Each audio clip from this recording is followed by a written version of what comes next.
those years as a superhero in Marvel. This video is purely for entertainment and does not infringe on copyrights or laws. The rights to the novel and image belong to the original author. We do not claim ownership. Don't like waiting and want to listen to this fanfic in full now? Subscribe to our Patreon, where you'll find the best fanfics. Chapter 226, Blowing Up Hell. Osaka, Toyo, midnight. 70 kilometers outside the center of Osaka Castle. There is a very traditional castle here, which is said to have been handed down since the Warring States period in Toyo. The white exterior walls and blue glazed tiles have been constantly repainted and renewed over the years, making this Japanese castle look as good as new. This castle was built between the mountains. In the original Warring States period, it was a place that was easy to defend and difficult to attack. It was also a place that military strategists must fight for. But as time passed, the use of this castle was gradually forgotten. I don't know if it was man-made or if humans are really forgetful animals. This beautiful castle is obviously not far from the prosperous city of Osaka in Toyo, but it is famous. Most Toyo people don't know where this castle is. Maybe it's because of the relationship between this castle and the mountains? Who knows? Of course, it is not ruled out that the owner of this castle is not ordinary. The ownership of this castle is in the hands of an organization that has been passed down for nearly 800 years, and the name of this organization is the famous Hand and Society in the Toyo underground world. There is a saying in Japan that Japan is managed by the government during the day, while Japan is managed by the underground society at night. In Japan, the two major underground organizations have completed the underground hollowing out of the entire government, so that the Japanese government can only exercise its power during the day, and the night is their world. One of them is the Yashida Group, which manages the entire Kanto region. On the surface, it is a legal company, but in fact it is the leader of the Japanese underground society, and the leader of this group, Yashida Mariko, is a ruthless woman. The other is the leader of the Kansai region, the Hand and the Society.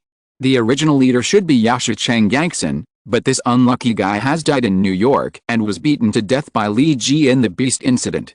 Originally, the Yashida Group wanted to swallow up all the industries of the Hand and the Society, including this castle. But they didn't expect that the original leader of the Hand and the Society died, but the new leader was even more powerful and more brutal. The new leader of the Hand and the Society is the guy that Li Ji has been looking for, the man named Jin Bing.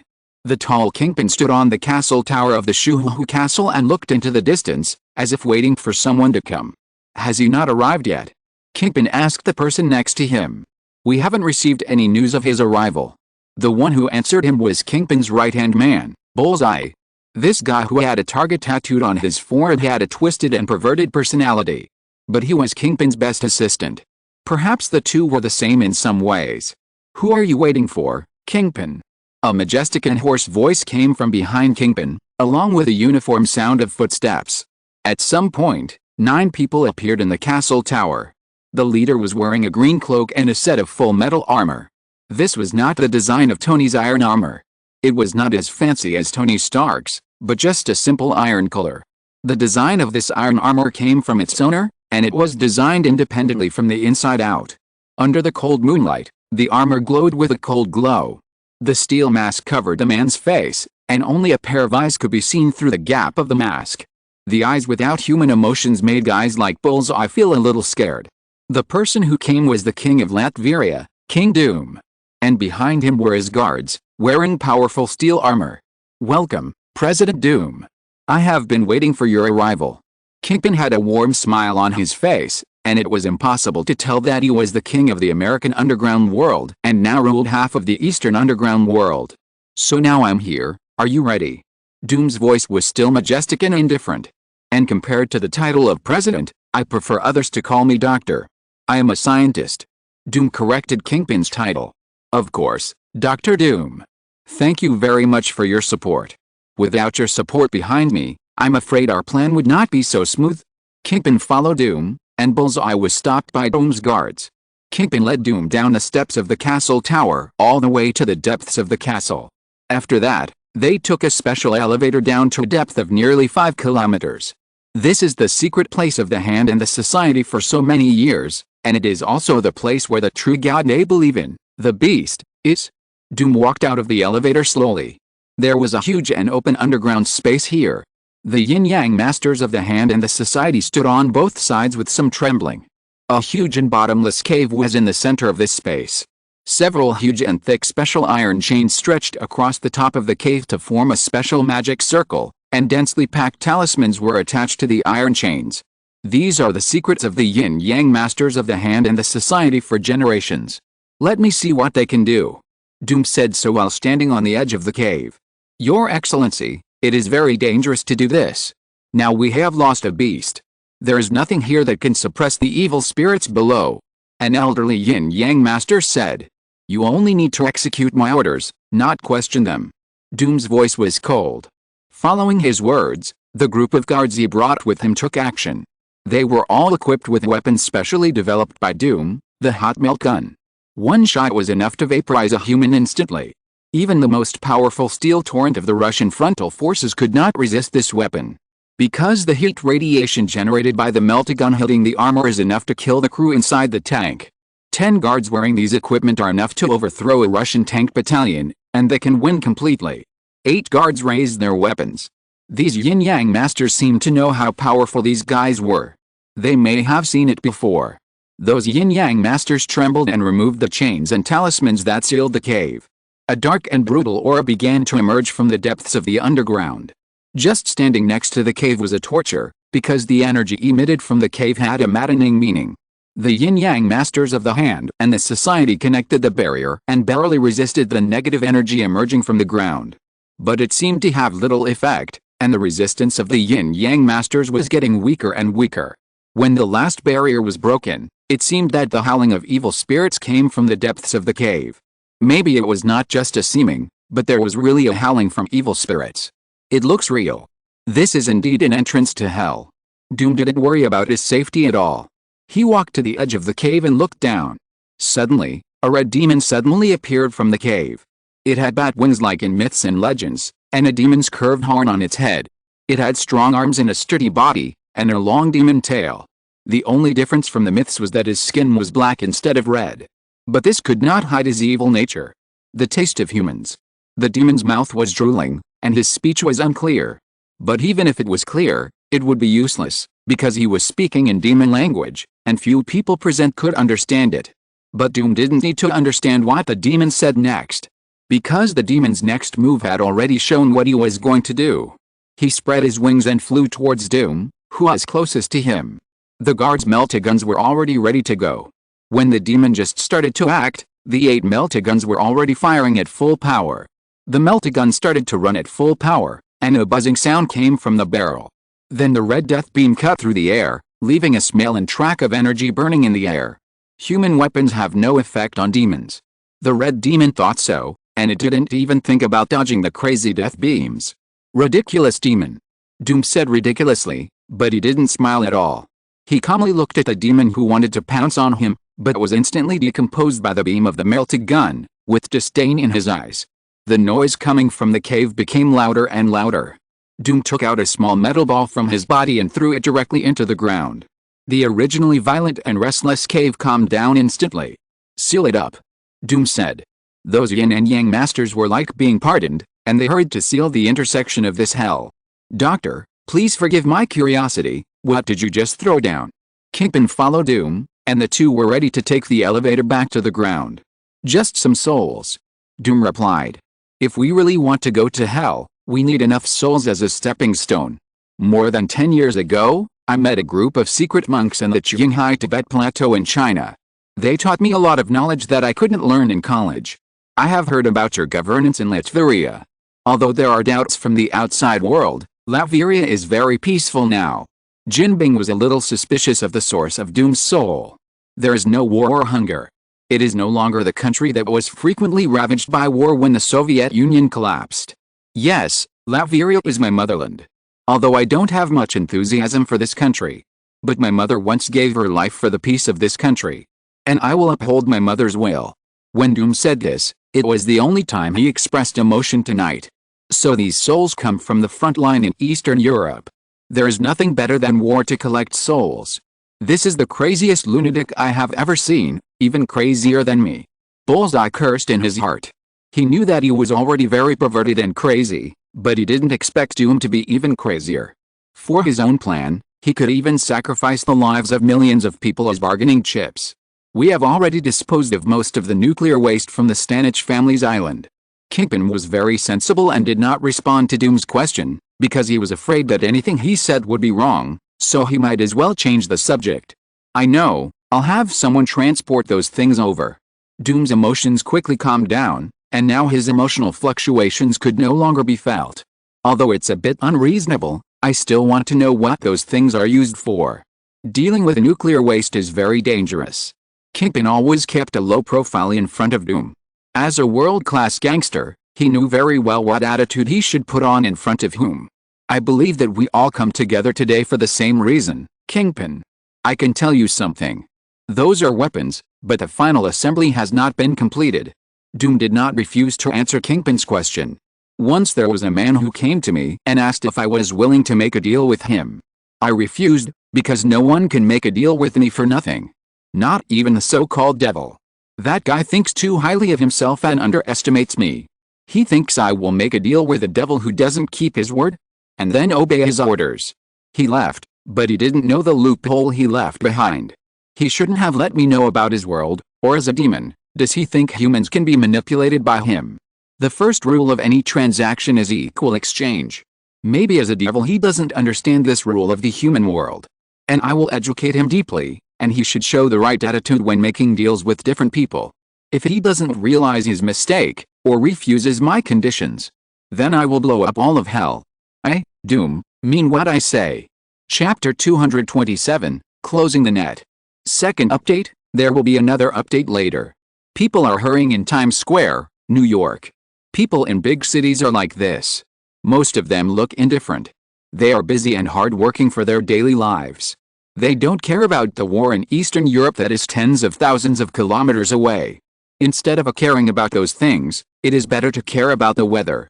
Just as these pedestrians thought, at 9 p.m., the big screen in Times Square began to broadcast the New York weather forecast for tonight and tomorrow morning. Tonight, thunderstorm clouds are dense over New York. Thunderstorms are expected to occur at night. Citizens are reminded to take precautions. The ticker in Times Square is also broadcasting this weather news. Pedestrians who see the news speed up their pace. No one wants to walk in the thunderstorm. At 9 p.m. on March 31st, the location is New York, SHIELD prison. Max, Electro. How do you like your new prison? Bullock walked to the door of the prison where Electro was in prison with a sneer. This is a cell specially made for Max. All electric charges are removed, and no electric current will pass through this room. The lighting of the whole room uses very traditional lanterns, which seems out of place in this high-tech prison, but it is very useful for watching Max. Since Max made a big fuss in Times Square, he has been imprisoned here by SHIELD, and some old friends of Lee G are also imprisoned here. For example, the two members of the Ten Rings gang who kidnapped Tony before. Abdur and Murati. These two are also imprisoned here. Originally, they were supposed to be handed over to China's SHIELD. However, due to the imperfection of the extradition treaty, SHIELD and SHIELD are still arguing with each other. Abdur is completely useless. His spine was injured by Lee Ji and he is already paralyzed, but Murati is still okay. Because Tony didn't kill him in the end, he just knocked him out and handed him over to SHIELD. Now these three people are inmates in the same prison. Maybe they should show their friendship by loving each other? Of course, they probably won't understand this question. Brock didn't come here to simply chat with Max, he didn't come here to get close to them. Crossbones Bullock is still a Hydra agent hidden in S.H.I.E.L.D. He hides very deeply and keeps to himself and only communicates with John Smith. Nick Fury has no idea that one of his agents has also betrayed him. He swaggers in and out of S.H.I.E.L.D.'s prison. No one suspects his purpose and thinks he is just patrolling. Until Bullock leaves, no one knows that there is a small capacitor bottle in the hand of Max the Electro, which contains super strong electric energy. At 9:05 p.m. on March 31st, the location is Nick Fury's office on the S.H.I.E.L.D. aircraft carrier over New York. One-eyed Nick is answering Frank's call. Okay, Frank, I know. I will keep in touch with you at any time. At this moment, I have no one I can trust. Maybe I will ask for your help. Nick said directly. And Frank on the other end of the phone said, It depends on whether we have time. We are now trying our best to find Kingpin. As I told you before, the Night Watch is trying to stop the war in Eastern Europe. Yes, even Tony Stark went to Congress for a special briefing. Nick Fury understood what was happening. When Nick just hung up the phone with Frank, he called a confidential number again. The contact person of this number was Coulson, a level 7 agent of S.H.I.E.L.D.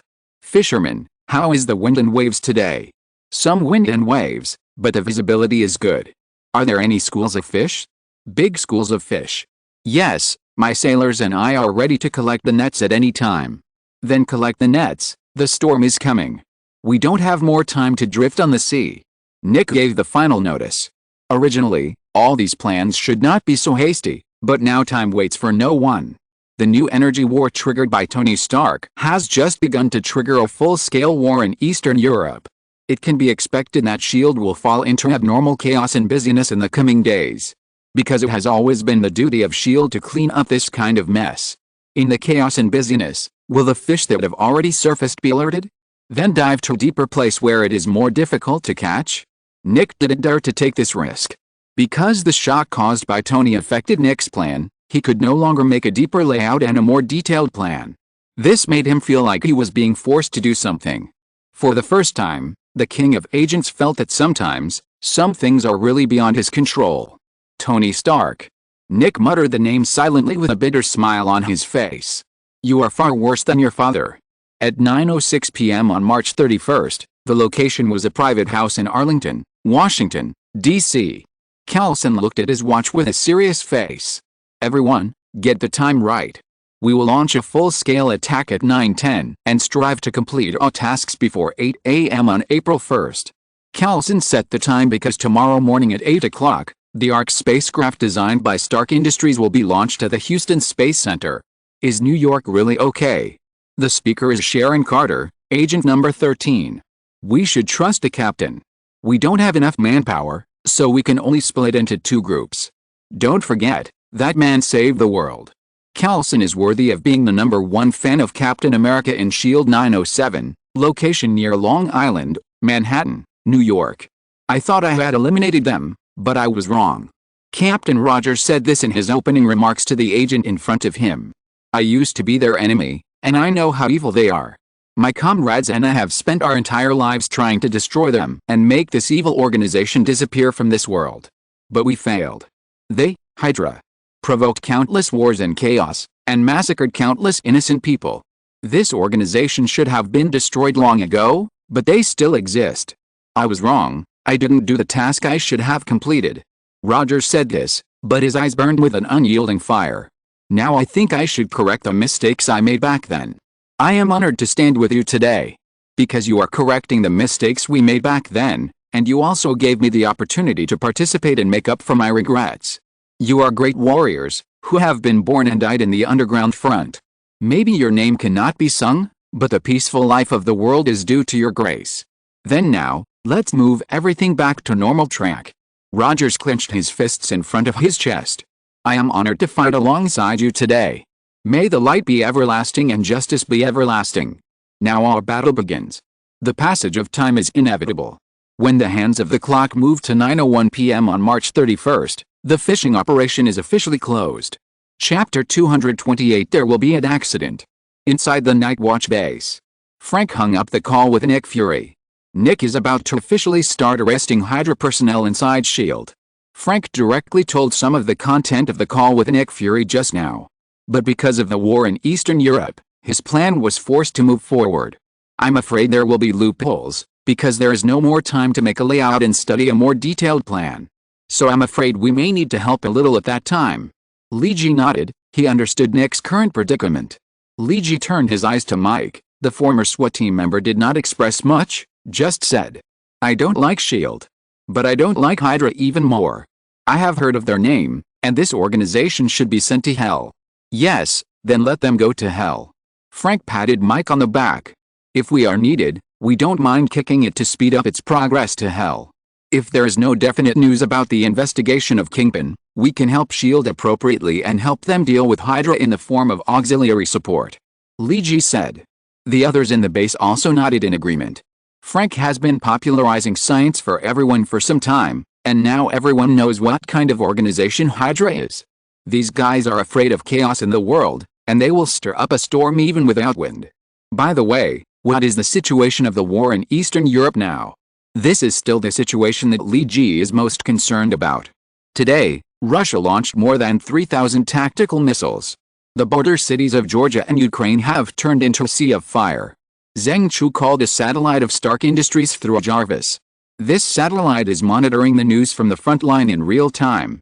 It seems that the Russian side has advanced about 50 kilometers to the front line, and has temporarily stopped the attack today. I don't know much about the specific situation of the war, so let Frank talk about it.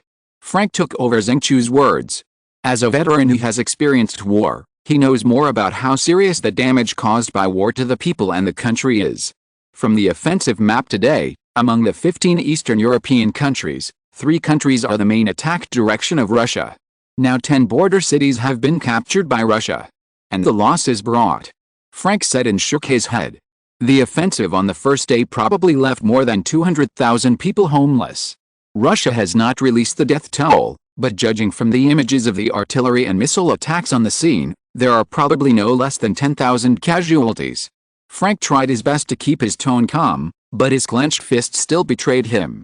The Punisher was also angry about this unjust war. There are probably 2 reasons why Russia has temporarily stopped its offensive. The first is the supply of logistics and ammunition. Their attack on the first day was too fierce, and the war started too hastily. They want to use this method to deter and interfere with the alliance plan of the 15 Eastern European countries. But Russia is no longer the Soviet Union. Today's style of play is estimated to make their ammunition tight. If they want to maintain the offensive on the second day, then the night attack must be stopped. Secondly, I think Tony Stark's special explanation in Congress has played a role. He is trying to delay those countries and try not to expand the scale of the war. Frank's face suddenly looked a little anxious, which Li Ji had never seen before. In his memory, Frank had always been calm and composed. But what surprises me the most is that Latveria has not intervened so far. Doom's army has not made any moves. Doom's army? I don't remember any unusual troops in Latveria. It was Harry who spoke. As a world-class arms dealer, Osborne Group has arms procurement information from many countries. Only with this information can they accurately target customers in commercial competition. Although Latveria is a small country, it is a military power. Frank said. I used to spy on the Soviet Union for the US government, especially after the collapse of the Soviet Union. My team once infiltrated Eastern European countries to observe the movements of various countries after the collapse of the Soviet Union. Latveria is undoubtedly the most chaotic one. Years of war and famine are tormenting the people of this country. But everything was different when Doom appeared. He started out fighting alone, but he soon realized that this was not going to work. After that, he began to integrate the guerrillas and various armed forces. Doom has a genius mind. He can develop all kinds of new weapons. His talent in this regard is even stronger than Tony Stark. It took him many years to unify Latveria by relying on absolute force, and he even took back the territories that had been encroached upon by neighboring countries. Since he came to power, Latveria has been built into an iron barrel. Even the intelligence agencies of SHIELD cannot infiltrate this country. Although the mainstream international society is intentionally or unintentionally ignoring this country, Latveria is the undisputed overlord of Eastern Europe. It's just that Doom has been keeping a low profile since he came to power, so he's not well known. Frank's introduction gave everyone a rough idea of what kind of country Latveria is. So you're saying that if the Latvian army goes to the front, the war situation will be different? Peter asked. Yes, the situation will definitely change by then. Maybe the 5 permanent members underestimated Latveria. The goal of this war is very clear, which is to use the chaos in Eastern European politics as an excuse to affect Latveria's spacecraft launch, or even directly destroy Latveria. The 5 permanent members may have underestimated Latveria's military strength. Although there has been no war in Latveria for nearly 20 years, Doom's military strength should not be underestimated. Frank was a little worried about the direction of the war. Once Doom's army begins to participate in the war, the expansion of the scale of the war is almost inevitable. It's just that we don't know why Doom hasn't participated in the war yet. Why don't I participate in this war? The same question occurred in the conversation between King and Doom. Because it's not time yet. These countries are not Latvian people, and I have no obligation to let the Latvian army sacrifice their lives to protect them. Only when they really want to become my people, I have the obligation to manage and protect them. You know, a peaceful life and a full stomach all require a price. The sky over New York was covered with dark clouds, and the dim moonlight had been covered by thick clouds. Blue arcs of electricity were jumping in the dark clouds. The roaring thunder rumbled over the heads of the citizens of the metropolis. The first raindrop fell from the sky, followed by the second and the third. At first, it was still drops of water, but at some point, it seemed as if someone flipped a switch. The originally scattered raindrops suddenly formed lines of water. The water lines dripping from the clouds became denser and denser. Finally, a dense water network was formed between heaven and earth, as if a hard-working weaver had used the rain between heaven and earth to link the earth above and the sky below. The agents led by Captain Rogers didn't care about the dense waterline. Under the leadership of Captain Rogers, they left the planned direction and ran towards their predetermined target. At this moment, countless SHIELD agents in New York began to take action. A SHIELD agent who was watching a movie at home was still sitting on the sofa when he heard the movement from the door. He pulled out a pistol from his sofa cabinet to prepare for self-defense. But before he could make more preparations, the attack came from the window. The powerful rubber bullet hit him directly and he lost his ability to resist. Sonny, you are suspected of being associated with a terrorist organization, Hydra. Now I inform you that you are arrested. In another place, in an upscale bar, several middle-level SHIELD personnel are enjoying the nightlife here. Now is their vacation time. You know? The girl who came from Russia last time. A middle-level agent made a dirty joke that was not suitable for children. The others laughed around him. But the happy moment was short-lived. While the few people were still joking, they didn't know that all the entrances and exits of this high-end bar had been sealed. And the escorts they brought had also been put down. Several stun grenades were thrown into the crowded bar. Damn. It's a stun grenade. After all, they were mid-level agents, and their reactions were still very fast. But this battle was prepared from the beginning, and they didn't have time to dodge. The noise of 170 decibels and the flash of 8 million lumens instantly made these people lose their fighting power. I'm sorry, gentlemen, your party is about to end. Now I regret to inform you. You are arrested for colluding with a terrorist organization. Several agents put handcuffs on these people. Such scenes are being staged all over New York. This phishing operation does not seem perfect enough, because the plan is forced to be advanced. But after all, it has been built for such a long time, and SHIELD has mastered a considerable amount of information and can capture a considerable number of Hydra members. Captain, you can't go in. There's a meeting going on inside. In the New York branch building of SHIELD, a female secretary was organizing Captain Rogers to break into the meeting room. I'm sorry, Mom, but I have to go in. Rogers smiled and ignored the secretary's warning and pushed open the door of the meeting room. Captain, we are in a meeting. It's too rude of you to do this. And why do you come into the building in full gear? Don't you know that it's against the rules? A senior executive of SHIELD said in an official tone. Breaking the rules? Well, maybe, but I'm sorry, I think I have to regretfully inform you, Mr. Link, you are under arrest. Captain Rogers took off the shield on his back after he finished speaking. With a light throw of his left arm, the shield instantly subdued the 5 bodyguards in the room through the rebound of the wall and the refraction of various angles. Captain Rogers' action was equivalent to a signal, and the agents who were originally hiding outside also began to act. Because Captain Rogers attracted attention, no one noticed that there were other agents ambushing outside the window. Bang! There was a low and short explosion. The glass on the outer wall was shattered. The agents who were ambushing outside the wall with special equipment rushed into the house instantly. Captain Rogers attracted the attention of the people in the house and implemented their plan. Don't resist anymore. I know you are Hydra. Take Mr. Link away. Rogers cooperated with other agents to quickly subdue the remaining Hydra members in the house one by one. The entire SHIELD building was now in chaos, but the battle was going on very quickly. Captain Rogers' appeal was still very good, and his words were also very convincing. This place, which should have been the most difficult to solve and the most prone to riots, did not have the chaos imagined. It seems that our captain did a good job. Natasha, who had been ambushing in the headquarters building early in the morning, blew Rogers a kiss. Rogers smiled and shook his head. I don't know if he was used to this way of greeting or because he was shy. Yes, after all, he is Captain America. The sword is still sharp. Hawkeye also said jokingly. But their peaceful conversation was interrupted by the urgent sound of an alarm in the headset. Before it lasted long. There was a jailbreak in the East District Prison. There was a jailbreak in the East District Prison. The situation is urgent. Please send reinforcements as soon as possible. Please send reinforcements as soon as possible. Okay, I knew it wouldn't be so easy. Guys, there's work to do.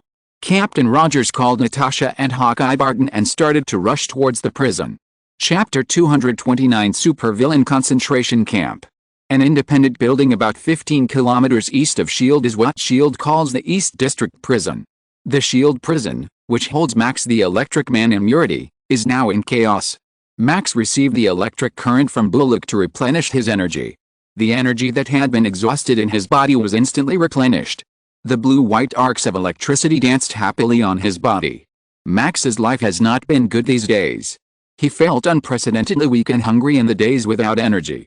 In addition, the scientists of S.H.I.E.L.D. have been constantly doing various terrible experiments on him, which made him hate S.H.I.E.L.D. now. The strong electric current gathered in Max's hands, and the arcs jumping back and forth between his hands emitted huge heat and electromagnetic radiation. The solid steel gate had been tampered with by Bullock in advance, and under the strong current impact of Max, it was easily opened like a piece of waste paper. I'm free. Max used electromagnetism to levitate in the air. He had been hungry for a long time and couldn't wait to start tonic. Max's hands seemed to have magic, and the cables buried under the S.H.I.E.L.D. prison were silently torn off. The strong current with dazzling blue and white light rushed into Max's body frantically. Wherever the electric man passed, waves of surging electric light were set off. The high-tech equipment in the prison had lost its function under the strong current and super electromagnetic radiation. The doors that were supposed to lock the prisoners lost their function one by one. Then countless serious criminals and special criminals detained by S.H.I.E.L.D. began to walk out of the gates of their own prisons. Almost none of the guys who could be detained by S.H.I.E.L.D. were easy to mess with. Most of them were characters that ordinary police could not handle at all. Either mutant criminals or mutant criminals. Or some serious criminals who had no special abilities but were outstanding in mind and physical fitness among ordinary people. Countless gates opened, and these terrible criminals were free again. Ah! The taste of freedom. Said a man. His appearance was very scary. He looked completely disfigured, his entire face was blown to pieces. Then the doctor used suture technology to barely sew his face together again, but this could not restore his original appearance. Instead, it made him look even more terrifying. The whole face looked like a piece of rags stitched together by a poor tailor. And he also has a nickname that matches him, Jigsaw. Murity's soul was also opened.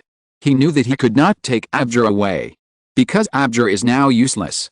Now he just wants to leave here as soon as possible, preferably to return to the territory of the Ten Rings. An incredibly strong man left his cell. His outer skin was as hard as rock, because his outer skin itself is a tough polymer. This is the prison of S.H.I.E.L.D. and also a concentration camp for supervillains. All kinds of criminals you can imagine exist in this place. And this is the dilemma faced by Captain America Steve Rogers. All our monitoring equipment is out of order, right? In the control room of the prison, Rogers asked the prison administrator. Yes, Captain. The administrator said with some stammering. All our monitoring equipment has failed because the electromagnetic radiation of the electro is too strong. All electrical equipment is useless in front of him. Well, sometimes high technology doesn't work so well, right? Captain Rogers said for some reason. Open the topographic map of the prison.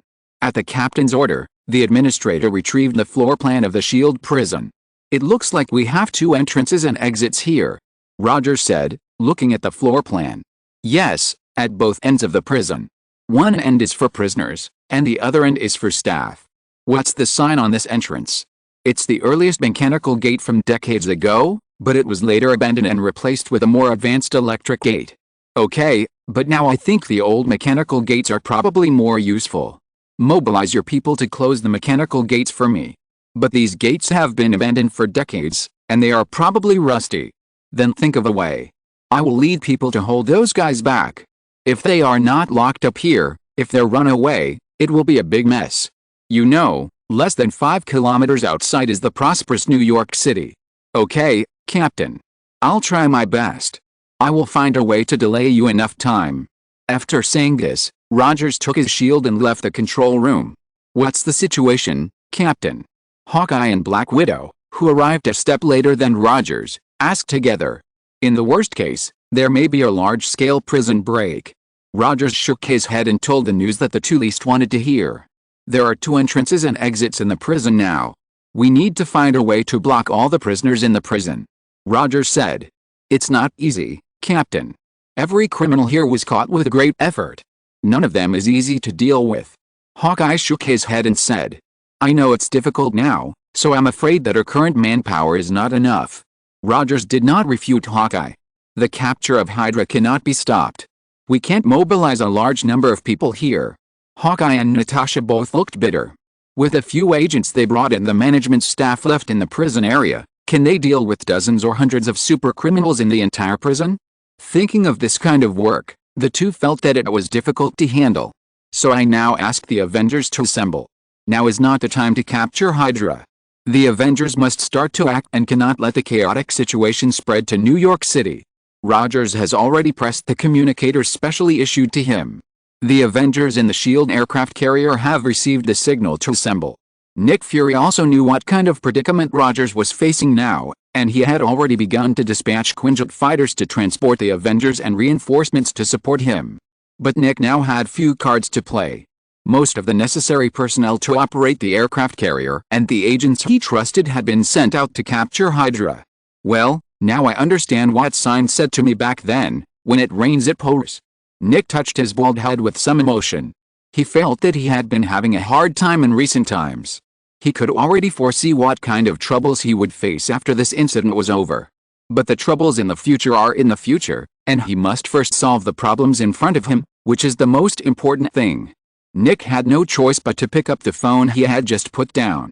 Frank, although I don't want to say this, the plan of things has deviated from the predetermined track again. Now I need your help, the sooner the better. Before those lawless guys break into New York. If you're listening to this novel on a channel other than Fanfic World, it means they downloaded and uploaded it without effort. We cordially invite you to visit our channel, Mundo Fanfic Novelis. There you'll find the original version of this story, and you can explore many other novels of various genres. We're waiting for you to immerse yourself in a world of incredible novels. Chapter 230. When it rains, it pours. The thunderstorm clouds over New York were getting thicker and thicker, and the black clouds were like a giant beast about to fall, making people breathless. The pouring rain caused the water level of the Hudson River to rise. There was no wind in the thunderstorm, and the uncomfortable air pressure made the residents of the metropolis very irritable. The restless electric charges rubbed against each other in the clouds, and lightning had begun to form. The crackling sound of the electric current became more and more intense, and finally a dazzling white lightning flashed across the sky of New York, so strong that it almost made people think that daytime had arrived. This huge lightning that spanned the entire city of New York and was more than 40 kilometers long illuminated the entire city. It emitted huge light and heat, and tens of millions of watts or even hundreds of millions of watts of huge energy was formed in nature in this way, and finally vented in the most manic way. Period. The huge lightning pierced the air and also brought a huge thunder sound. People all over New York witnessed this time the craziest lightning and thunderstorm in New York's meteorological records. It turned the night into day, and the violent thunder came a little later than the light. Boom boom boom. The first thing that came was the super bass roaring in your ears like a high-end subwoofer. This sound is simply crazy. The heartbeats of the depressed people began to lose the correct rhythm. Then there was a loud noise that shook the whole city. Ka-ka-ka. The huge sound shook New York, and countless people were awakened from their sleep. 25 million people in the city heard this huge noise. It was like the end of the world, and even the thick earth began to tremble. Some not very strong glass was directly shattered by the huge sound, and those vehicles that were parked and locked were also triggered by the huge vibration. At this moment, at least more than 1 million cars in New York were triggered. The sharp alarm sound became the echo of the huge thunderstorm, reminding people that what just happened was not false. Nature once again showed its magnificent power above the heads of humans. Damn it, 2 of our Quinjets were struck by lightning just as they were flying through the clouds. The planes and the crew were instantly vaporized. Captain Rogers didn't care about the thunderstorm, but he was concerned about when the reinforcements sent by Nick would arrive. But the news from Natasha was not optimistic. There were 7 Quinjets in total, carrying 105 agents to support. 2 planes were directly vaporized, and 30 agents were killed. 1/3 of the troops had been lost in non-combat situations before the battle even started. This was really good news. Natasha couldn't help but twitch the corners of her mouth. Another 2 Quinjets were affected by strong electromagnetic radiation. Today's lightning is almost the most terrifying I have ever seen. These 2 Quinjets have to make an emergency landing immediately, and I'm afraid they won't be able to arrive here smoothly. We are expected to lose another 30 reinforcements, and their arrival will definitely take a long time. One bad news after another reached Rogers' ears. So we only have 3 Quinjet fighters that can come to support us now. I'm afraid that's all, Captain. The Bureau doesn't have any more manpower in New York. If we transfer them from other places, it will be too late. Natasha tried not to show her anger. Damn it, we shouldn't have acted in such a bad weather. Our comrades died meaninglessly in the thunderstorm. Hawkeye said as he shot an arrow at a criminal who popped out of the prison corridor. Plans can't keep up with changes, Barton. I'm afraid we don't have time to complain now. Rogers rushed into the front entrance of the prison with a shield. This is the largest entrance and is also used to transport prisoners. It is also the direction that the criminals want to attack. The prison where the heavy criminals of S.H.I.E.L.D. are staying is set underground, not on the ground with a wide view. Because it is more difficult to escape underground, all entrances and exits must go through 2 entrances and exits, which allows S.H.I.E.L.D. agents to manage the prisoners' entry and exit more conveniently. But now this situation has also increased the difficulty of defense for Captain Rogers and his subordinates. Because now these supervillains can focus their firepower to attack more fiercely. What's the situation inside the prison now? Rogers' shield was being frantically swept by the firepower of 2 machine guns. These guns were probably snatched from the guards by the criminals. Rogers lowered his body and moved quickly, letting the shield protect his body as much as possible. It's hard to say, I'm afraid it's not optimistic. There are nearly 200 prison administrators inside. Now we can't communicate with them. All communication equipment has been interfered by the strong electromagnetic radiation of the Electric Man. Rogers attracted the firepower of the 2 criminals, and Hawkeye created the conditions.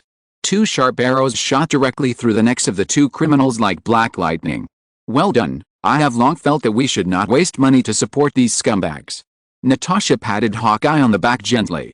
The nickname of Black Widow fits her personality very well. Beautiful but dangerous and deadly. We have to push Hawkeye inside now.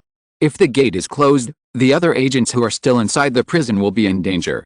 We have to get them out first. Rogers threw his shield out again as if it were a frisbee. Dang dang dang. The shield bounced off the wall at an almost incredible angle, attacking several criminals from behind their heads.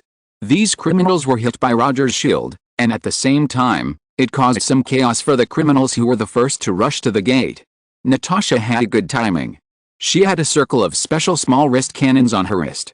Each wrist cannon had 10 different launch tubes, which fired special weapons for different situations. She seized the opportunity of Rogers to create chaos and fired a flash bomb. The strong flash instantly blinded several criminals temporarily. Captain Rogers seized the opportunity and ran to the criminals at a speed beyond the limit of ordinary people. These villains heard the footsteps and started to shoot randomly. Rogers slid to avoid their attacks. Instead, he killed several people. Captain Rogers is good at close combat. After being injected with a super soldier serum, he has learned almost all martial arts schools on Earth. He has rich experience and skills in both cold weapon fighting and barehanded one-on-many fighting. Rogers' fists are very hard and very powerful. Being hit by his fists gives you the illusion of being hit by a truck, because every time Rogers punches, he can maximize the damage of the converted power.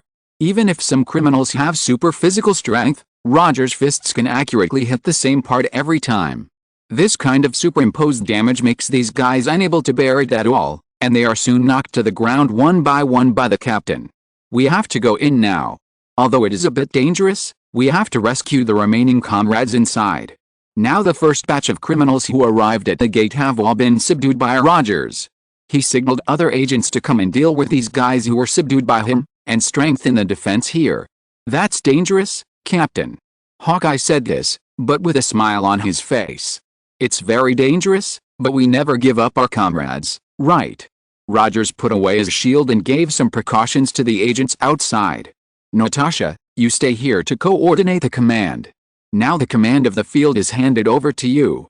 If other Avengers come, explain the situation to them," Rogers ordered. "Only when the reinforcements have enough firepower can they come in to support us. Hawkeye and I will go to explore the way first. It seems that many guys are still hiding inside and have not appeared. I don't believe that these people can stay in their cells in accordance with the rules. Whether it succeeds or not, Hawkeye and I will come out within half an hour, if there are no accidents." "Okay, Captain, I understand." Natasha nodded to indicate that she understood. Now she took over Rogers' command of the field. Natasha knew that someone had to go into the prison to observe the situation, and the people imprisoned in this prison were a group of tigers who would eat anyone they chose. Now the first group of guys who ran out were just some minions, and none of the real supervillains had appeared yet. Rogers, Barton and Natasha were the only three people who were sure they could get out of the prison unscathed. Now Rogers and Barton had entered the prison, while Natasha had to coordinate the external defense. Because God knew what would happen next. Inside the prison, where the most serious criminals were held, a SHIELD agent was slumped on a stainless steel chair. It was impossible to tell what he looked like from his face. One could only vaguely identify his appearance and name from his badge. Blood dripped from his fingertips onto the steel floor, making a ticking sound. This particularly rhythmic sound was very annoying. The guy with a face like a rag, the guy named Jigsaw, was wiping his bloody hands with a white cloth. "There is another exit," Jigsaw said as he wiped his hands. This was the news he had just pried out of the agent's mouth. Well, it was really pried open, using a screwdriver to pry out his teeth one by one. How many teeth were there? 36 or 38? Of course, there are some other tricks. These are Jigsaw's life skills. He is very skilled and handy in this. Let those idiots attack the gate. We will go out the back door. Jigsaw has almost wiped the blood from his hands, but the blood stains in the nails can't be wiped clean. What do you think? At least now I think we should temporarily work together before leaving the SHIELD cell. As for going out, we can do our own things. Jigsaw looked around him. Those serious criminals are forming a temporary alliance. Rhino Alexei, Executioner Carl, Black Cat Filiasi, Electric Man Max, Murity of the Ten Rings Gang. There are also a dozen other people who temporarily formed an alliance. Black Cat doesn't like Jigsaw's bloodiness. As an elegant thief, the beautiful Miss Filiasi never likes to get blood on her hands. She turned her head away and didn't want to see the bloody scene caused by Jigsaw, but she still had to rely on this temporary alliance for the time being, because she didn't want to waste her youth in this boring prison. There's another person there, who looks like he's sleeping. Do we need to wake him up and go together? Black Cat found that the door of a cell was open, but the prisoner inside was still sleeping soundly. That guy? No need. Jigsaw looked in the direction pointed by Black Cat, and then his eyes twitched. Wade likes it here. He said he's here for vacation, so let him stay here. Don't expect the temporary villain alliance to be very loving. They won't care about the lives of others. Only Black Cat took a look at the guy who was sleeping soundly before leaving. The name tag hanging in front of his door, Wade Winston Wilson. Well, I haven't heard of this name. I guess he's an unknown person who just got started somewhere. The beautiful Miss Filiasi shook her head and prepared to ignore this guy. The most important thing now is to leave here. The air of freedom is calling me. There are so many beautiful works of art and exquisite gems in this world that are calling me. I think we may need to go out and take action, everyone. Frank said so after hanging up the phone with Nick Fury. There is a riot in the prison of S.H.I.E.L.D. Hundreds of dangerous and serious criminals are less than 5 kilometers away from New York. If they run out, they can turn the whole New York upside down. Now I am afraid we really need to take action. Luigi patted his head helplessly. When people are unlucky, even drinking cold water will get stuck in their teeth. Is this the consequence of Nick Fury capturing Hydra? I don't like those supervillains running around New York. Peter Parker also seemed a little speechless. Isn't the prison of S.H.I.E.L.D. known as the most confidential? All solid fortresses begin to collapse from the inside. Mike said with a little sarcasm. He has the least good impression of S.H.I.E.L.D. The most excited person is only Harry. This is probably the first time he has really carried out a decent mission. You two continue to look for news about Kingpin and use our satellites. Li Ji patted Zheng Chu and Barbara on the shoulders. And we, guys, probably won't be able to rest tonight. It's really hell now. There's a war in Eastern Europe, Nick is catching Hydra, 2 ARC spacecraft will be launched tomorrow, and now a group of supervillains are running out of New York. Li Ji shook his head helplessly. Get ready to check weapons and equipment, and kick those guys back to prison again. Let's go. Chapter 231 Prison Break. Walking through the prison corridor, Captain Rogers and Hawkeye were extremely alert. They knew what kind of monsters these guys were. Any careless mistake could cost them their lives. Whoosh! Hawkeye's bowstring was plucked, and a black arrow shot a criminal hiding behind a bunker like lightning. He was still wearing an orange prisoner uniform, which was very easy to identify. Because he was not holding a weapon, he did not attack the two. The place patent shot was not his vital point. However, the arrow in his thigh made him fall to the ground and groan in pain. Don't scream like a ghost. Hawkeye took out a pair of special handcuffs from his equipment. Made of a small amount of adamantium alloy, the handcuffs were very strong and handcuffed the prisoner. It didn't hit your blood vessels and arteries. It was just a muscle puncture injury. It won't kill you. But you have to stay here for a while. Rogers looked at the wound shot by Hawkeye, and it was indeed true. The arrow did not bring out much blood, nor did it cause a large amount of blood loss as a puncture injury would. Barton nodded to Rogers, and Rogers knocked the unlucky criminal unconscious with his shield. He was going to leave him for the subsequent agents to deal with.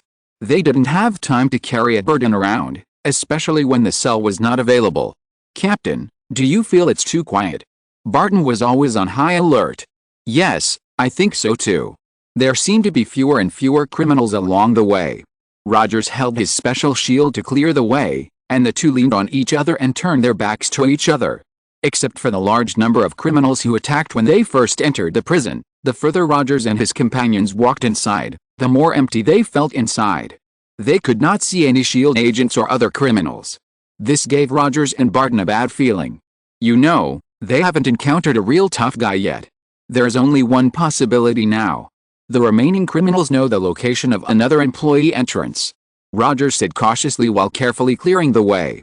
This is not good news, Captain.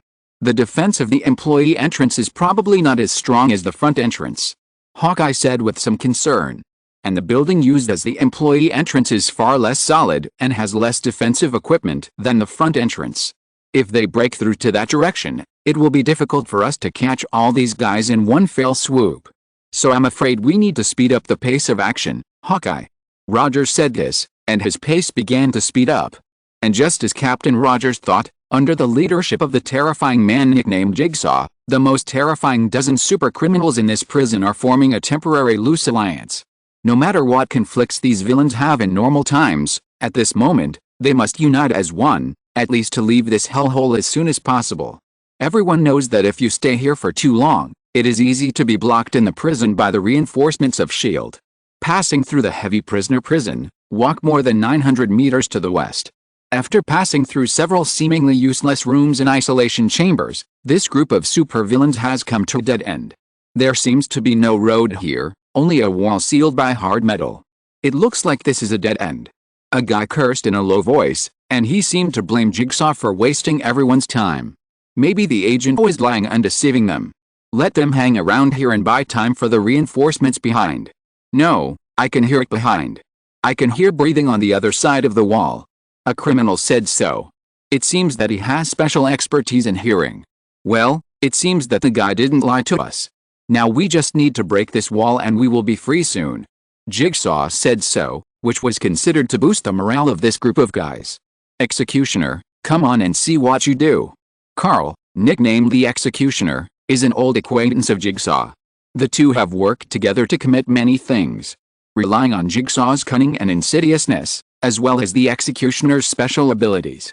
Carl is a guy who has been specially transformed. He has unclear connections with some special gangster forces.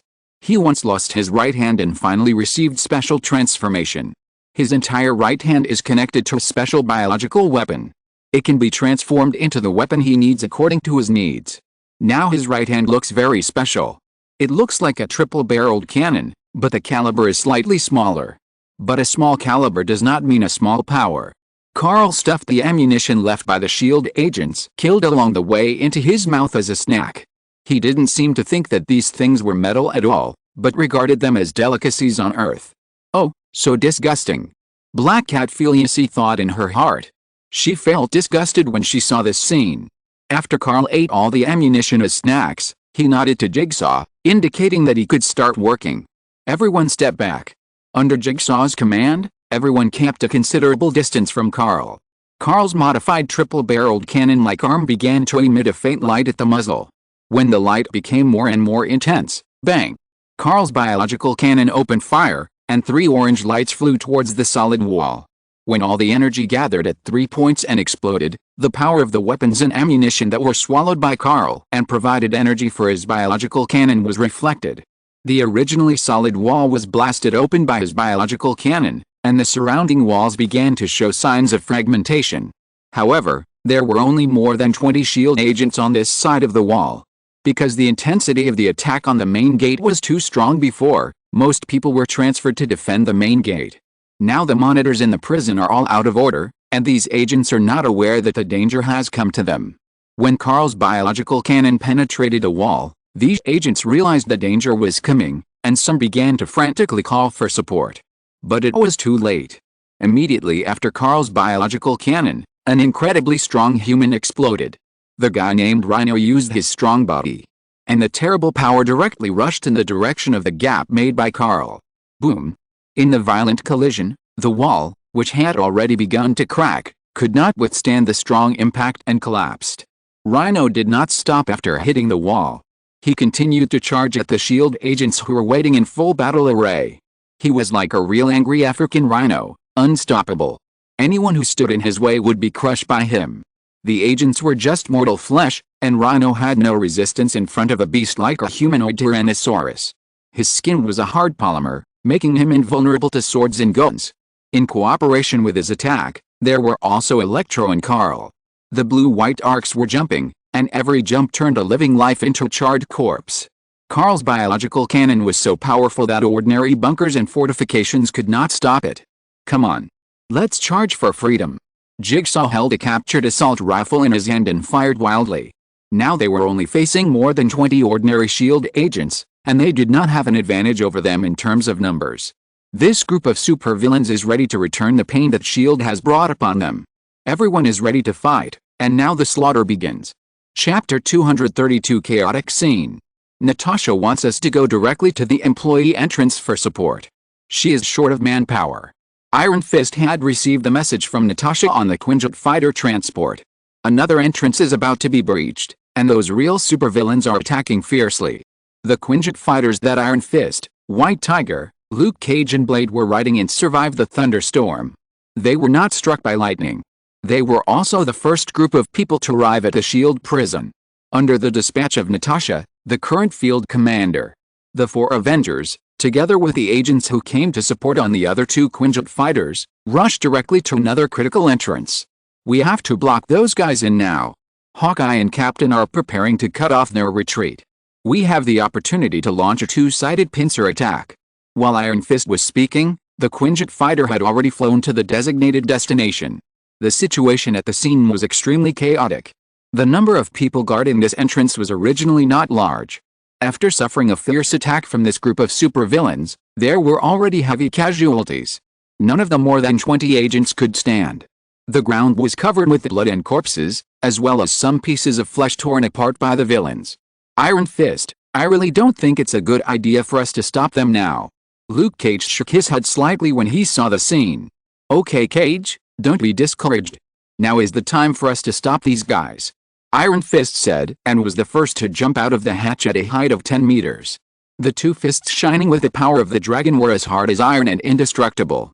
They fell from the sky like a yellow dragon hitting the ground. The enemy attacked by these 2 Iron Fists was Alexei, the Rhino Man who was rampaging in the crowd and seemed unstoppable. Stop the big Rhino. Iron Fist's attack was like a dragon descending from the sky, carrying the unstoppable power of the army and slamming into Alexei's hard body. Alexei raised his hands and tried his best to resist the attack of Iron Fist, but these 2 fists like the might of God brought him great pressure. It was like being hit directly by a 200mm caliber howitzer, and Alexei was pressed so hard that he couldn't raise his head. The orange-yellow light emitted by the dragon's power exploded in all directions the moment it hit Alexei. The solid concrete floor was shattered. With Alexei as the center, even the earth within a radius of 20 meters was sunk by the Iron Fist's blow. Following the Iron Fist's morale-boosting blow, the pilots of the Quinjet fighters also opened fire. Each Quinjet fighter has a 30mm caliber Vulcan cannon installed on the nose, and rocket pods are also installed on both wings. In this case, the rocket pods may not be used, but the three 30mm caliber Vulcan cannons can be used with great power. If the rainstorm composed of water droplets is a blessing from God in the dry season, then the rainstorm formed by metal is a man-made death storm in our time. The three Vulcan cannons fired the most frantically at the villains who had not yet had time to come out of the gap. The weapons officer of the Quinjet fighter had already adjusted the firing rate of the Vulcan cannon to the highest level. Now no one cared whether those expensive weapons would be completely scrapped after this battle. If the scrapping of the weapons now could solve the problem in front of them, then it would be worth it in the eyes of most SHIELD agents. More dense than the raindrops from the sky, more violent than the lightning raging in the clouds. With a call of death, the three Vulcan cannons roared to the sky. The theoretical firing rate of 10,000 rounds per minute was used in actual combat for the first time. It took less than 5 seconds for the three Quinjet fighters to fire nearly 1,000 rounds of Vulcan cannon ammunition in the magazine. The Vulcan cannon ammunition roared towards its enemy with a crazy roar.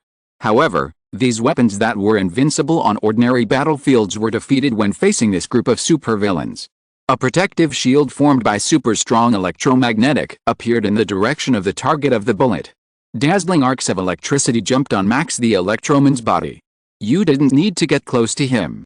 Just being far away would cause your body to generate strong static electricity because of the strong arcs. The protective shield formed by the blue-white electric light blocked all the attacks of the Vulcan cannon with huge electromagnetic force. The flying warheads had lost their power to move forward under the influence of the super-strong electromagnetic force before they attacked their targets. They fell powerlessly on the concrete ground, making a crisp sound of ding-dong-dong. Max the Electroman was not a good-tempered person. He had just absorbed a lot of electrical energy from S.H.I.E.L.D. He was very full now and was looking for a place to vent.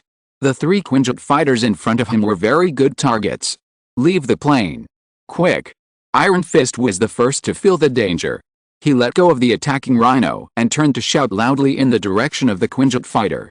The other three Avengers had already jumped out of the hatch, and the crews of the other two Quinjet fighters also began to leave the fighters. But the time was still too short, and Max's ugly face showed an ugly smile. Then a violent arc of electricity formed on his hand. At this moment, everyone on the Quinjet remembered the thunderstorm clouds they had just passed through. That terrible lightning thunderstorm fell on their heads again. The huge arc of electricity jumped in the rainstorm, forming a chain of lightning between the three Quinjet fighters.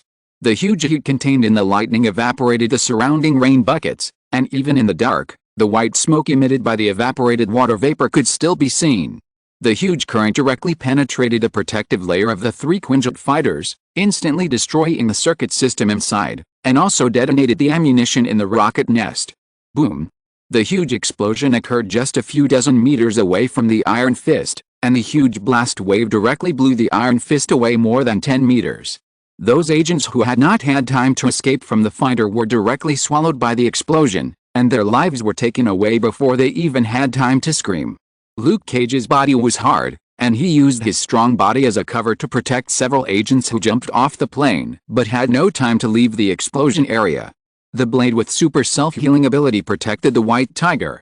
Although the White Tiger was agile, she was not strong like Spider-Man, and ordinary bullets could kill her.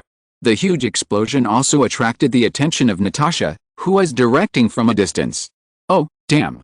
It seems that the guys have broken through the defense line behind. I need people to support Iron Fist and the others now. We don't have more manpower, and we still have a group of guys to deal with. An agent on the scene shouted vigorously. There is also a large group of villains rushing to the main gate. It seems that they took a different route from the captain, and the two gangs did not collide. Damn it, has the electromagnetic wave weakened now? I want to inform the captain that he has to speed up. Otherwise, these lawless guys will run into New York City, and it will be difficult for us to catch them. Natasha's beautiful eyebrows are now twisted together. The huge explosion stunned the S.H.I.E.L.D. agents who had not had time to leave the Quinjet fighter far away. Even a few Avengers were the same.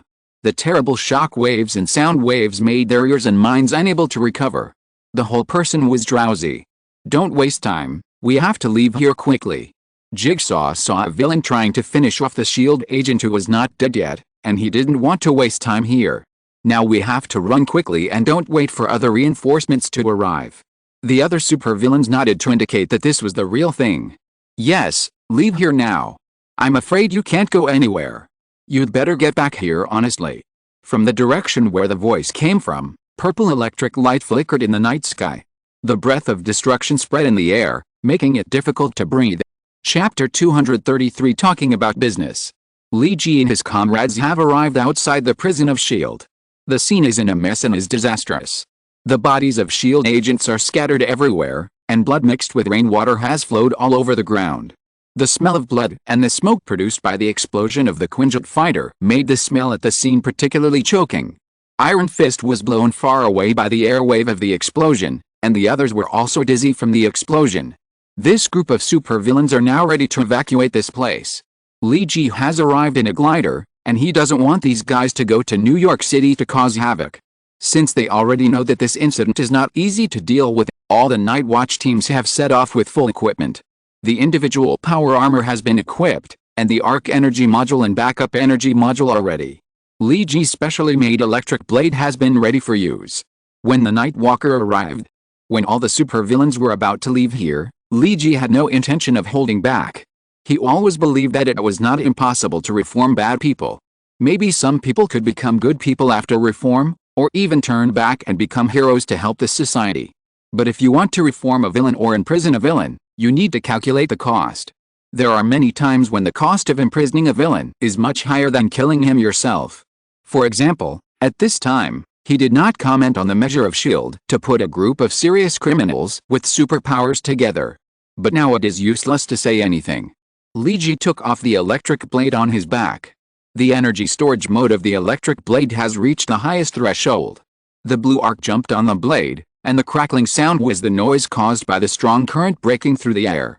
The purple thunder energy was mobilized by Li Ji and poured into the electric blade. The blue electric light instantly turned into purple thunder with a destructive breath. Now Li Ji, who has exchanged for the second style of the purple thunder 9 strikes, is more adept at controlling the power of purple thunder.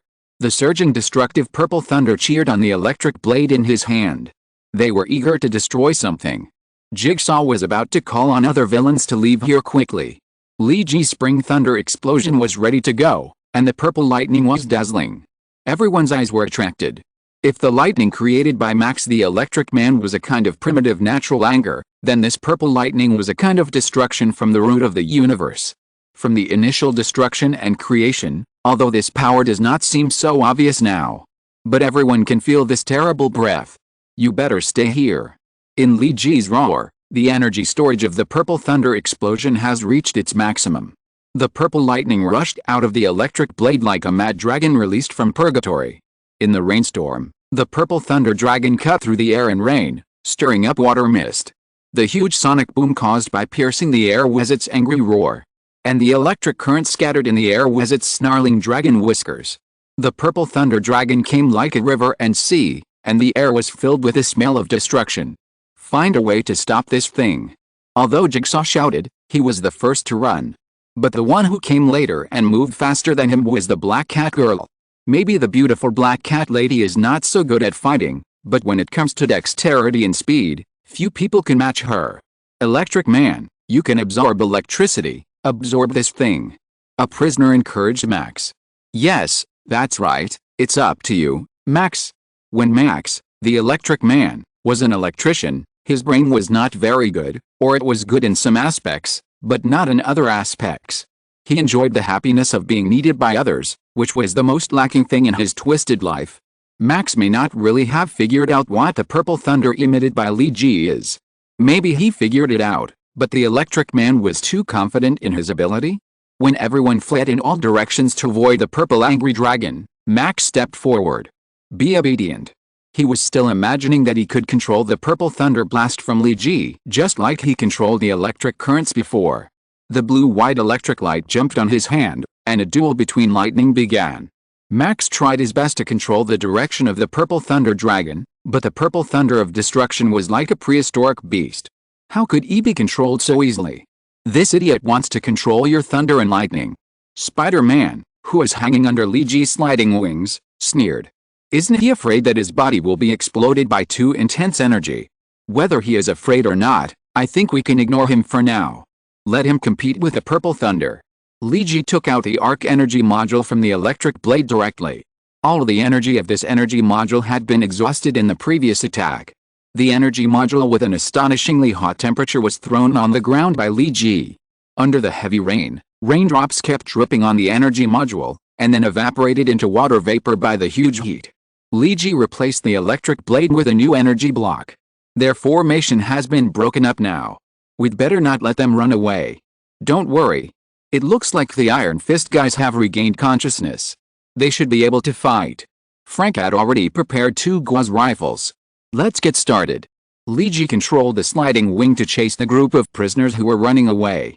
After several months of training, Harry's physical fitness and reaction ability have been greatly enhanced. With a special armor, his combat effectiveness has also increased sharply. The original Green Goblin armor has been greatly improved, and this is not a mass-produced version supplied to the US military, so there is no need to consider the cost issue. All the technologies that Osborn has, or even does not have, and only exist in Norman's private laboratory are added as much as possible, as long as it is suitable. Now this set of armor has been changed to a combination of matte black and gray, which is more powerful than the original Green Goblin armor. Especially with the drawings of Gauss weapons provided by Liji, the firepower is even more fierce. Harry's sliding wing is the best among the few people. Maybe he is born with this talent. He controlled the flying of the glider as easily as if he were scattering on the ground. Harry quickly passed by several agents, and the Gauss rifle under the glider began to spit out blue sparks, and Gauss bullets gushed out quickly. Frank, cover us. Damon and Mike also put on special single soldier power armor. They used Gauss sniper rifles instead of rapid-fire Gauss rifles. Because Gauss sniper rifles can fire more bullets with different functions, unlike Gauss rifles, which can only fire simple rifle bullets. Shocking electromagnetic pulse bullets with paralysis function were constantly fired from the muzzles of the 2 people. The 2 Gauss rifles in Frank's hands kept spitting out flames, and the super high-speed bullets made the villains almost unable to raise their heads. This is the difference between ordinary gunpowder weapons and Gauss weapons. Damn it, Jigsaw. We have to find a way to escape. Where did these guys come from? Executioner Carl and Jigsaw are now together. The 2 of them were originally in the same group before they were captured, and now they are naturally the 2 people who can trust each other the most in this group. I don't know, does Carl still have ammunition? Jigsaw asked while loading his captured rifle with ammunition. Not much, we have to break out as soon as possible. Carl used his biological cannon to fire at the SHIELD agents. This blew up several SHIELD agents. Okay, I'll find some scapegoats so that we can break out. Jigsaw's terrifying face showed a thoughtful expression. Yes, I don't want to stay in this damn place anymore. I'm still used to fighting and killing with Kingpin. That's the life I like. Executioner Carl swallowed a grenade thrown in front of him directly into his stomach. He didn't care whether the grenade would explode in his body. Maybe he had done something similar before. Captain, another entrance has been broken. Other Avengers have rushed to support. But the current situation is not optimistic. How is your situation? Now Electro has spent all his energy on dealing with Liji's Purple Thunder, and the influence of electromagnetic waves has been greatly weakened. Black Widow Natasha can finally talk to Captain Rogers normally, although it is still a little blurry. It's terrible, Natasha. Captain Rogers' tone was not very good. Because he has now come to the cell of the heavy criminals, it seems that other agents rushed to the most important heavy criminal cell as soon as the prison incident happened. They also know that this place is particularly important, so they come to defend and support. But now Rogers can only see a pile of corpses and minced meat on the ground. There are more than a dozen agents tied to chairs, and they seem to have been tortured. Even their faces can no longer see the features of their bodies. Now I can confirm that most of the guards in the prison have died. Rogers' voice was a little trembling. Ordinary agents are really no match for those supervillains who came out in full force. Especially when all kinds of defense equipment in the prison failed. Okay, Captain, But I think we are not sad now. Another exit needs support. Can you and Hawkeye rush over quickly? Natasha shook her head and said on the other end of the communicator. I think it's okay, Natasha. Don't we have other reinforcements? Does the group we met in the Arctic last time count? At least they are a strong team. Rogers was ready to leave the heavy criminal cell with Hawkeye. But Barton paused before leaving. Wait a minute, Captain, there is another guy here. Barton also found Wade, who was sleeping soundly. This guy didn't seem to be awakened at all. No matter how chaotic the outside was, he was sleeping peacefully in bed. Cuff him, and then we will leave. Barton doesn't have more time, Rogers said, and was ready to handcuff the guy named Wade. No, Captain. This guy is different from those heavy criminals. He is here for vacation. Barton's explanation surprised Rogers. He looked at Barton with a look that said, don't lie to me. Shouldn't vacations be held in the deserts of Egypt or the beaches of Hawaii? When did the SHIELD cell become a vacation resort? Unbelievable. But he really came here for vacation. He said he could be undisturbed and not discovered here. Barton also had a toothache expression. He's a mercenary. As long as you pay him, he can help solve most problems. And he's pretty good at fighting. We've always wanted to recruit him to join the Avengers. We need help now. I think we can talk to him, Barton said as he stepped forward and woke Wade up. Rogers could really see Wade's appearance. He swore on his life that he had never seen a man so ugly. Large chunks of skin that looked like they were severely burned were all over the man named Wade. It looked like there was not a single piece of good flesh on his body. The occlusion of hair follicles caused by severe burns made his skin look smooth, but it was not smooth at all, because there were large chunks of ulcer tissue and dead skin bumps. Wade, I think we should talk. Barton patted Wade's head, hoping he would wake up. I don't negotiate with government people, you know. Wade seemed to be still asleep. Don't you want to talk about $1 million deal? Barton said. Rogers felt very upset. Chapter 234 The Shadow Planted. The sound of gunfire from the direction of SHIELD could not be concealed at all. The violent explosion and the flashing arc of electricity were soon known to all citizens of New York. All kinds of news media were like vultures smelling the smell of rotten meat. The news helicopters of major radio and television stations were all dispatched. In order to grab valuable news, these guys didn't care how dangerous it was to use helicopters in such a thunderstorm, even if it was just a low-altitude flight. These guys are crazy. As the field commander, Natasha knew the personality of these paparazzi. Captain, how long will it take for you to reach another place for support? It took a while to find a helper just now, Natasha, you'd better notify Nick Fury. Hawkeye just agreed to pay a reward of $1 million. I don't know if this kind of contract reward can be used in the account of SHIELD. Captain Rogers said while running. Okay, I know who it is, Captain. Captain Rogers woke up late and didn't know the situation of Deadpool Wade. But Natasha and Hawkeye knew very well that the person who could ask for a high price and help SHIELD solve the current situation was Deadpool Wade. We have to find a way to drive away those media who are not afraid of death. These guys don't know what is happening now.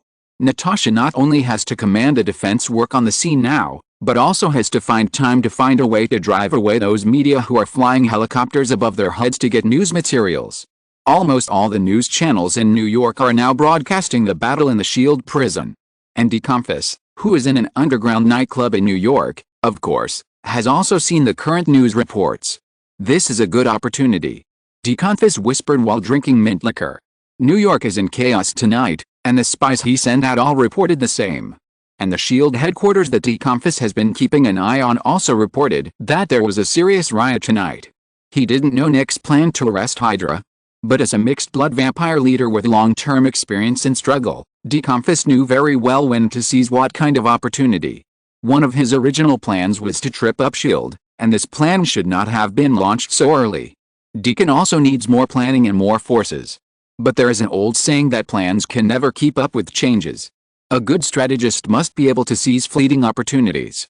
So at this moment, Deacon Fells is also ready to fish in troubled waters. It is the best opportunity to give SHIELD some eye drops at this point in time. It is obviously impossible for this super large organization to be completely destroyed in one attack. But as long as internal contradictions are created, then one day he will be destroyed by himself. The strongest fortress is broken from the inside. Deacon Fells can't get into the interior of this fortress now, and there is no way to talk about breaking the fortress from the inside. But Deacon Fells doesn't mind giving some appropriate help to those who are sabotaging inside this fortress. The enemy of my enemy is my friend. Notify all the people who have gathered in New York that it's time for us to seek revenge on S.H.I.E.L.D. All those who have been injected with the serum, be prepared. The day has come for these guys to pay with blood. Deacon Fist drank the mint liquor in his glass in one gulp. He is now ready to make S.H.I.E.L.D. pay enough. S.H.I.E.L.D. prison. Big guy, be careful, don't let yourself be hurt by your own weight.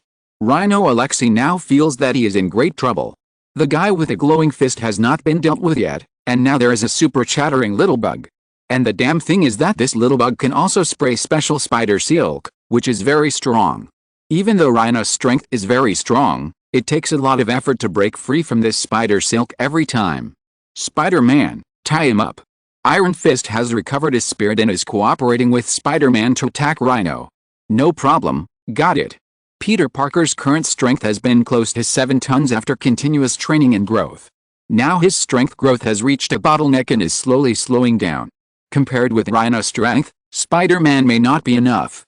But if there is a Wonder Man Luke Cage, the situation will be different. Luke is a good friend of Iron Fist Daniel, and the two have always cooperated well. When Iron Fist called for Spider-Man's help, he already knew Iron Fist's intention.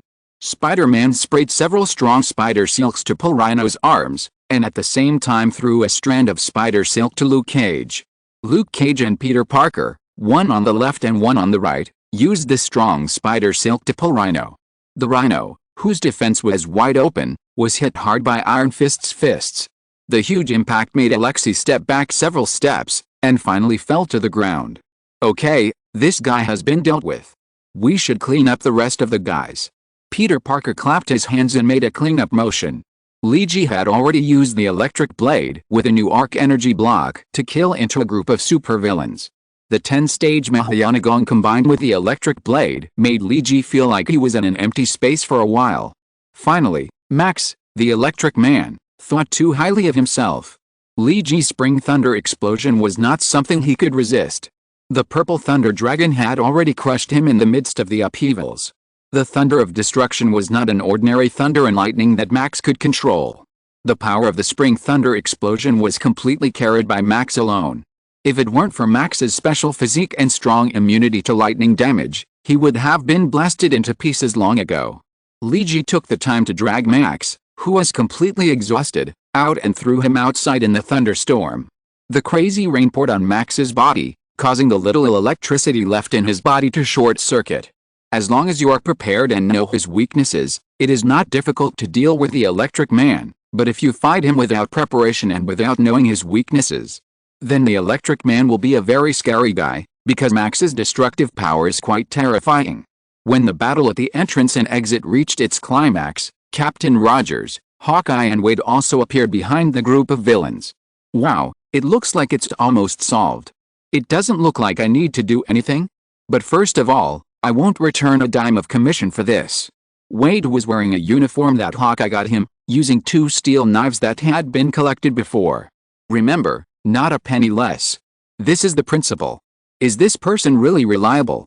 Rogers had never dealt with Wade before, and he still had reservations about this kind of mercenary who is dead for money.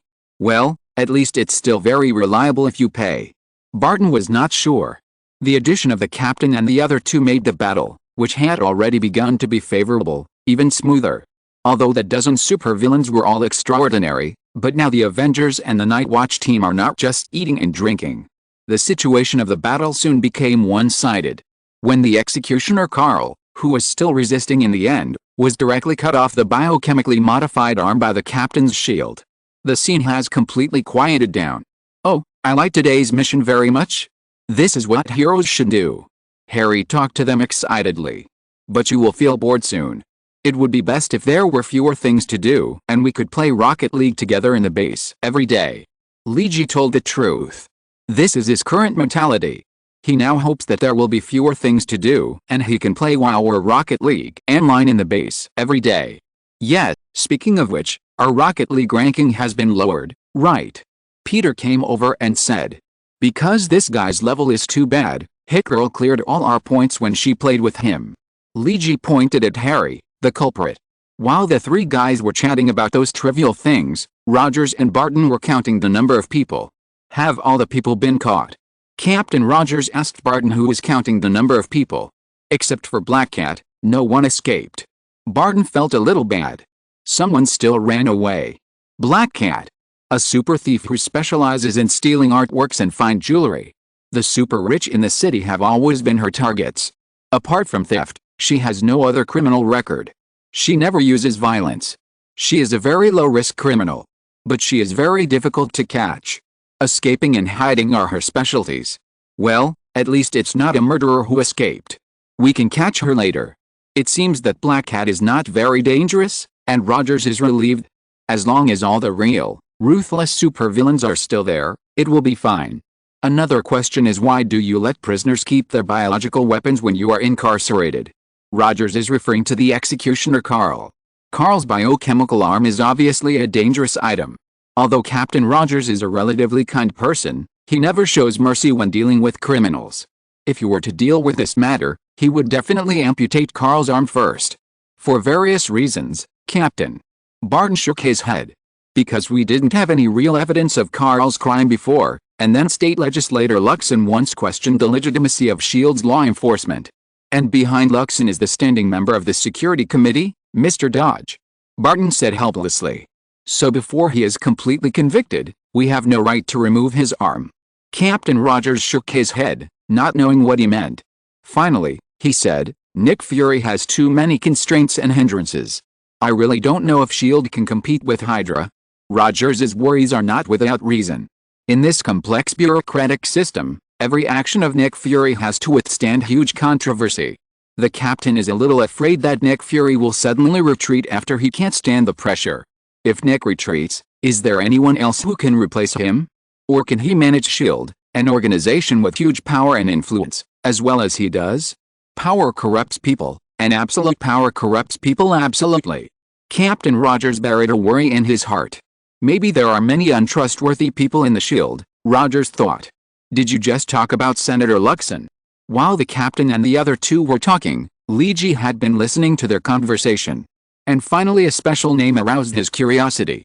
Luxon, if I'm not mistaken, this is the councilman who will run for mayor of New York City this year. And he is the politician that Kingpin has spent a lot of money to support behind the scenes. Chapter 235, The Fall of S.H.I.E.L.D. While Leegee and Rogers were discussing the issue of Carl, on the other side of New York, the work of capturing Hydra agents in the S.H.I.E.L.D. building had been basically completed. It can be said that it has completely entered the final stage. Most of the Hydra agents have been arrested. The commander on the scene has begun to report to Nick Fury. On the other hand, the operation of Kelson in Washington was smoother. There was no such thing as the prison riot in New York. The agents led by Kelson had successfully completed all the work, with only a few things left to do. Nick Fury was relieved. Although there were many twists and turns today, at least the original plan had been completed. Just when the one-eyed dragon was about to breathe a sigh of relief and take a break, bad news came. Director, there is a huge energy fluctuation 3,000 meters behind us. The radar commander of the aircraft carrier warned. Why did you find it so close? Hill scolded the radar soldier instead of Nick Fury. Because the initial reflection cross-section was too small, it was not even as big as a flying bird from the radar, and we didn't notice it at first. The agent in charge of radar alert now looked bitter. Who can notice a radar cross-section that is not much bigger than a sparrow? F-22, take off urgently, we need to find out what it is. As Nick's adjutant, Hill still has this right. No need, Agent Hill, I think we already know what it is. Nick Fury's tone was a little uncomfortable. Because a new picture came from the monitor behind the aircraft carrier. The reflection cross-section that was originally about the size of a sparrow on the radar expanded rapidly in an instant. In an instant, it has expanded into a vehicle that is hundreds of meters in size and looks like a giant airship. The picture from the rear monitor is more intuitive. The height of the stratosphere where the aircraft carrier is located is above the clouds, and the violent thunderstorm clouds are at the feet of Nick Fury. Here, the cold moonlight illuminates the night and allows human vision to see farther. A few kilometers away, a ball of fire began to form. At first it was just a flame, and then it turned into a huge ball of fire. Then the ball of fire spread its wings, formed by a gray-white skeleton. The length of the two wings is more than 200 meters, and the skeleton is filled with terrible flames. When the entire fireball fully unfolded its form, a huge flaming bat stretched across the clouds, facing the SHIELD aircraft carrier from a distance. Although compared to the huge SHIELD aircraft carrier, the size of this huge flaming bat is still dwarfed. But the sense of oppression it brought made all the colleagues in SHIELD feel their hair stand on end. Because they had seen this guy just a few months ago. It happened during the Battle of the Hand and meeting in Hell's Kitchen. Nick Fury will never forget how heavy their losses were that day. Dozens of fighters were destroyed, and hundreds of agents died. But they didn't even leave a hair of the enemy, and now this huge flaming bat appeared again. Everyone enters the highest combat readiness state. I order all weapons to start free firing, target the ugly big bat. Notify the Avengers to prepare to rush back for reinforcements. Nick Fury felt that everything that happened tonight had a sense of unreality. He had a hunch that everything now had deviated from the original track, and now he was afraid that all the previous plans would go wrong.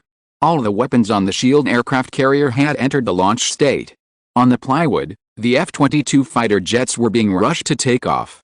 The huge flaming bat flapped its wings of fire, and the flames from hell were like surging waves, creating a tsunami of flames above the clouds and attacking the SHIELD aircraft carrier. How did this guy find our position? Hill asked anxiously. You know, the SHIELD aircraft carrier is now in a stealth state. Not only is it invisible to the naked eye, but even ordinary radars can't capture the signal of the SHIELD aircraft carrier at all.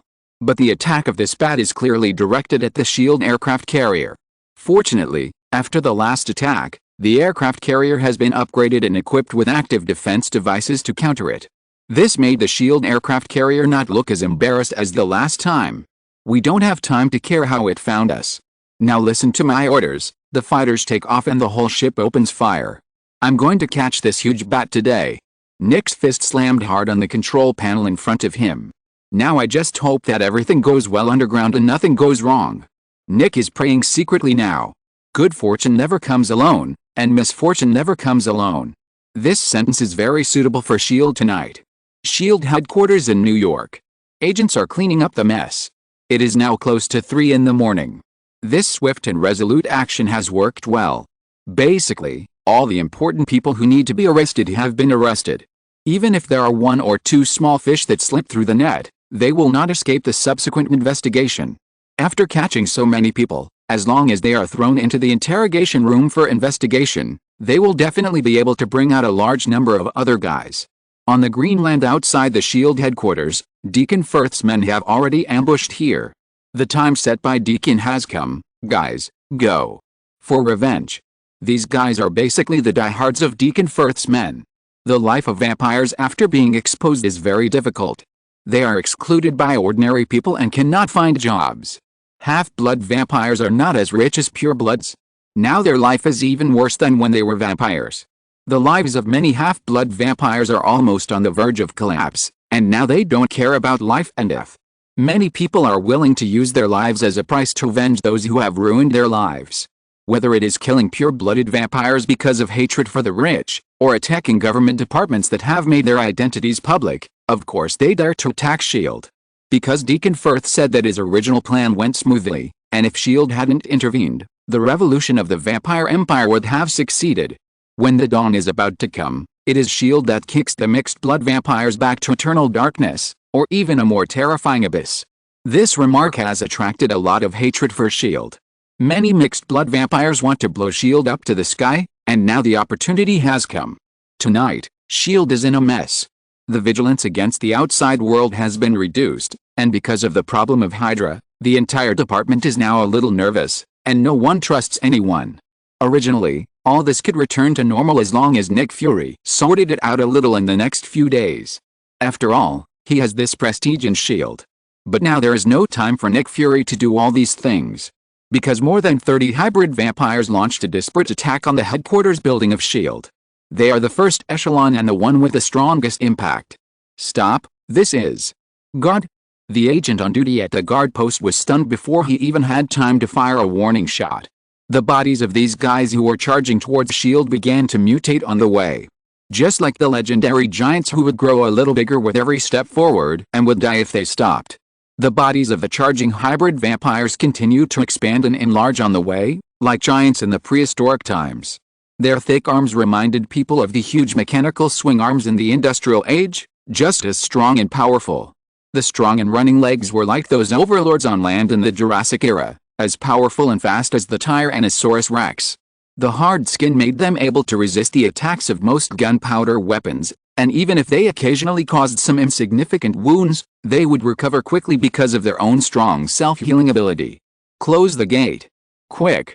The guards found that their weapons were completely unable to resist these prehistoric beasts, so they could only release the gate.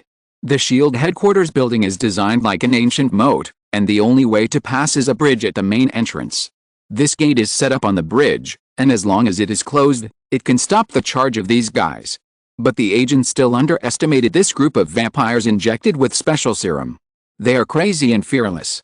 Even if the gate has been lowered, even if the impact of running at full speed is enough to break their shoulder bones, and even blood and flesh. But no one stopped and gave up attacking the gate. More than 30 people, like the behemoths in the game, used their flesh and blood to break through this hard gate.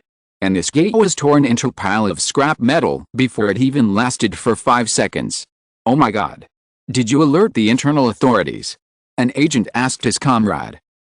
I signaled, but I don't think we can stop them now. We are in chaos now. Another agent was not very optimistic about the defense line formed by his comrades in the rear. As he predicted, today's operation was a special operation to capture Hydra.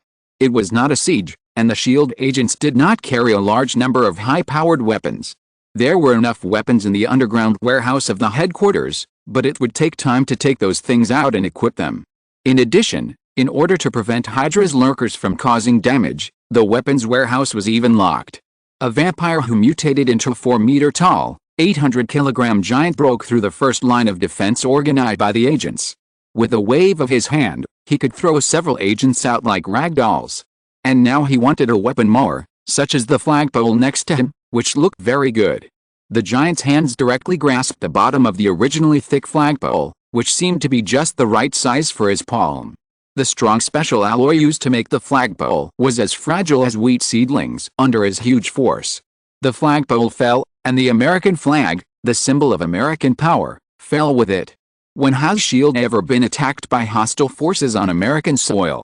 The agents searched their memories and could not find such an example. Today will be a day that will be recorded in the history of SHIELD. Today SHIELD fell. Chapter 236 Storm of SHIELD. The Prison of SHIELD. No, Nightcrawler. Really not. Carl is a prisoner and we can't hand him over to you. Captain Rogers rejected Lee G's request.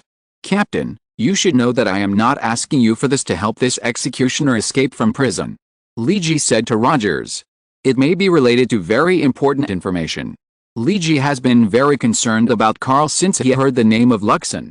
He doesn't believe that Luxon, as a congressman, would bother so much about a criminal being arrested without legal arrest procedures. Carl is not a good guy.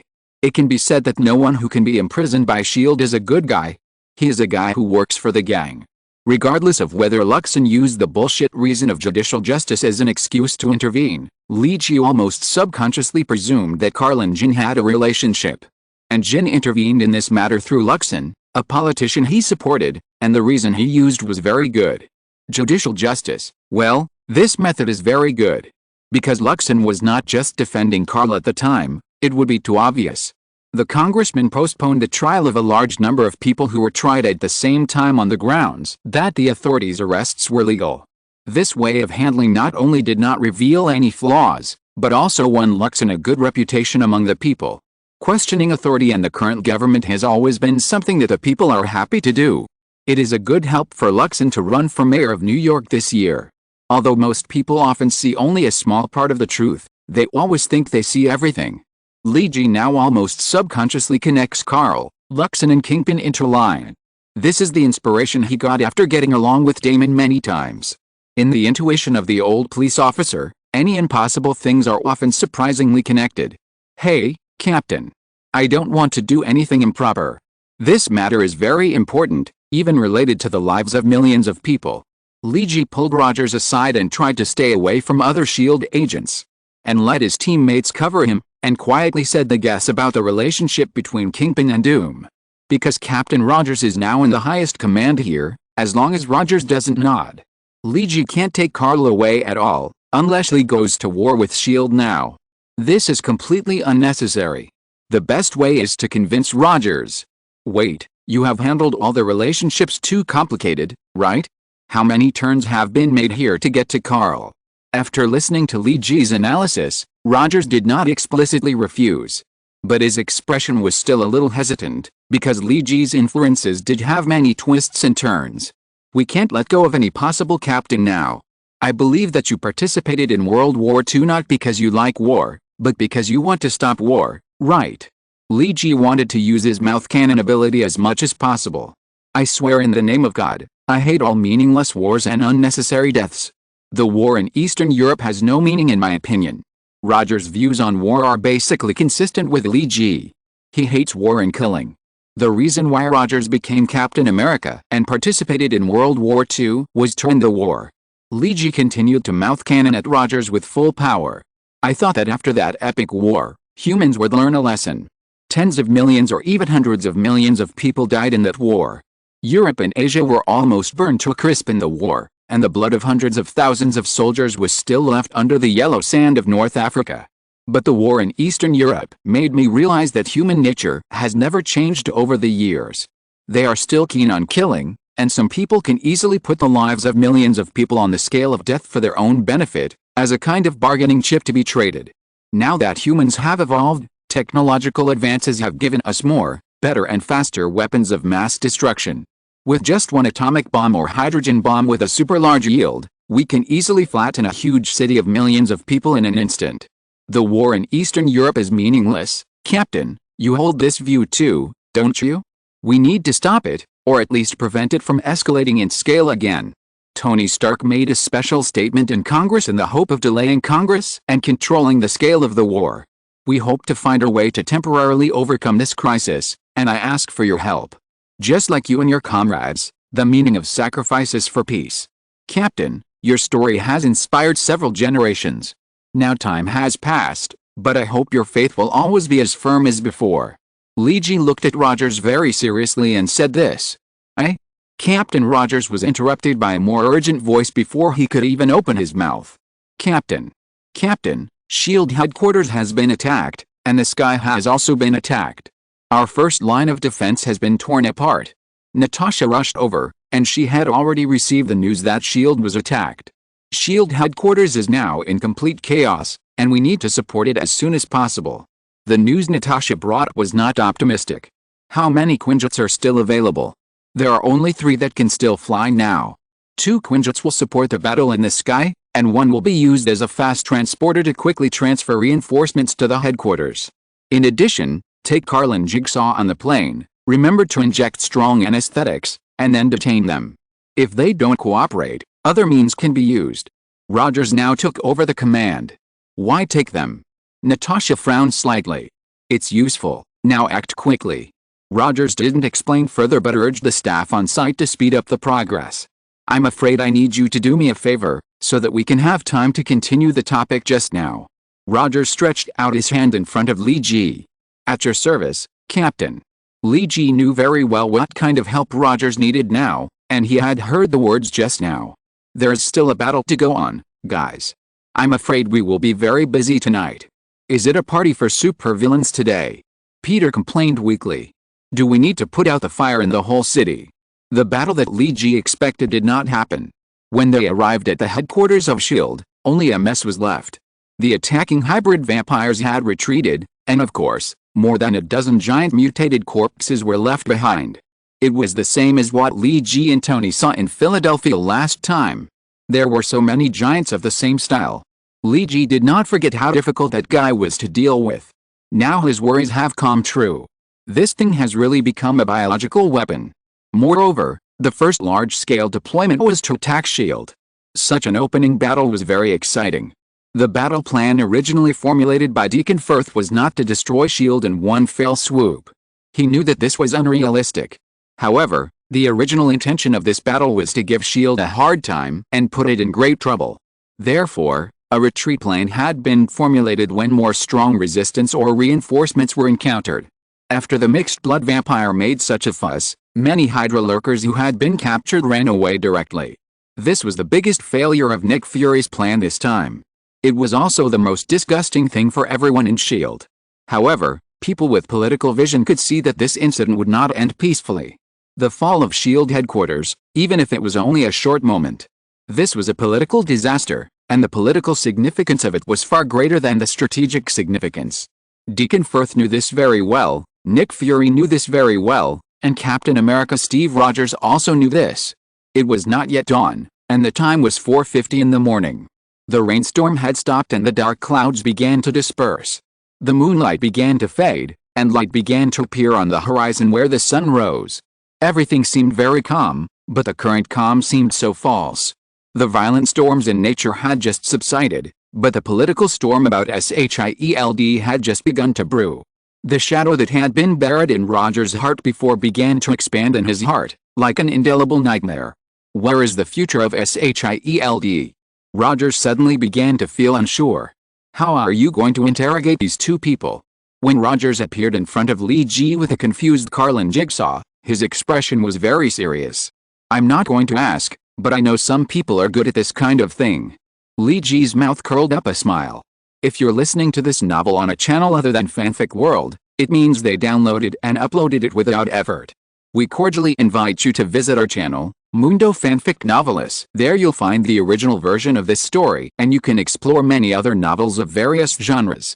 We're waiting for you to immerse yourself in a world of incredible novels. Chapter 237 Brewing. 5:15 a.m. on April 1st, Xavier School for Gifted People.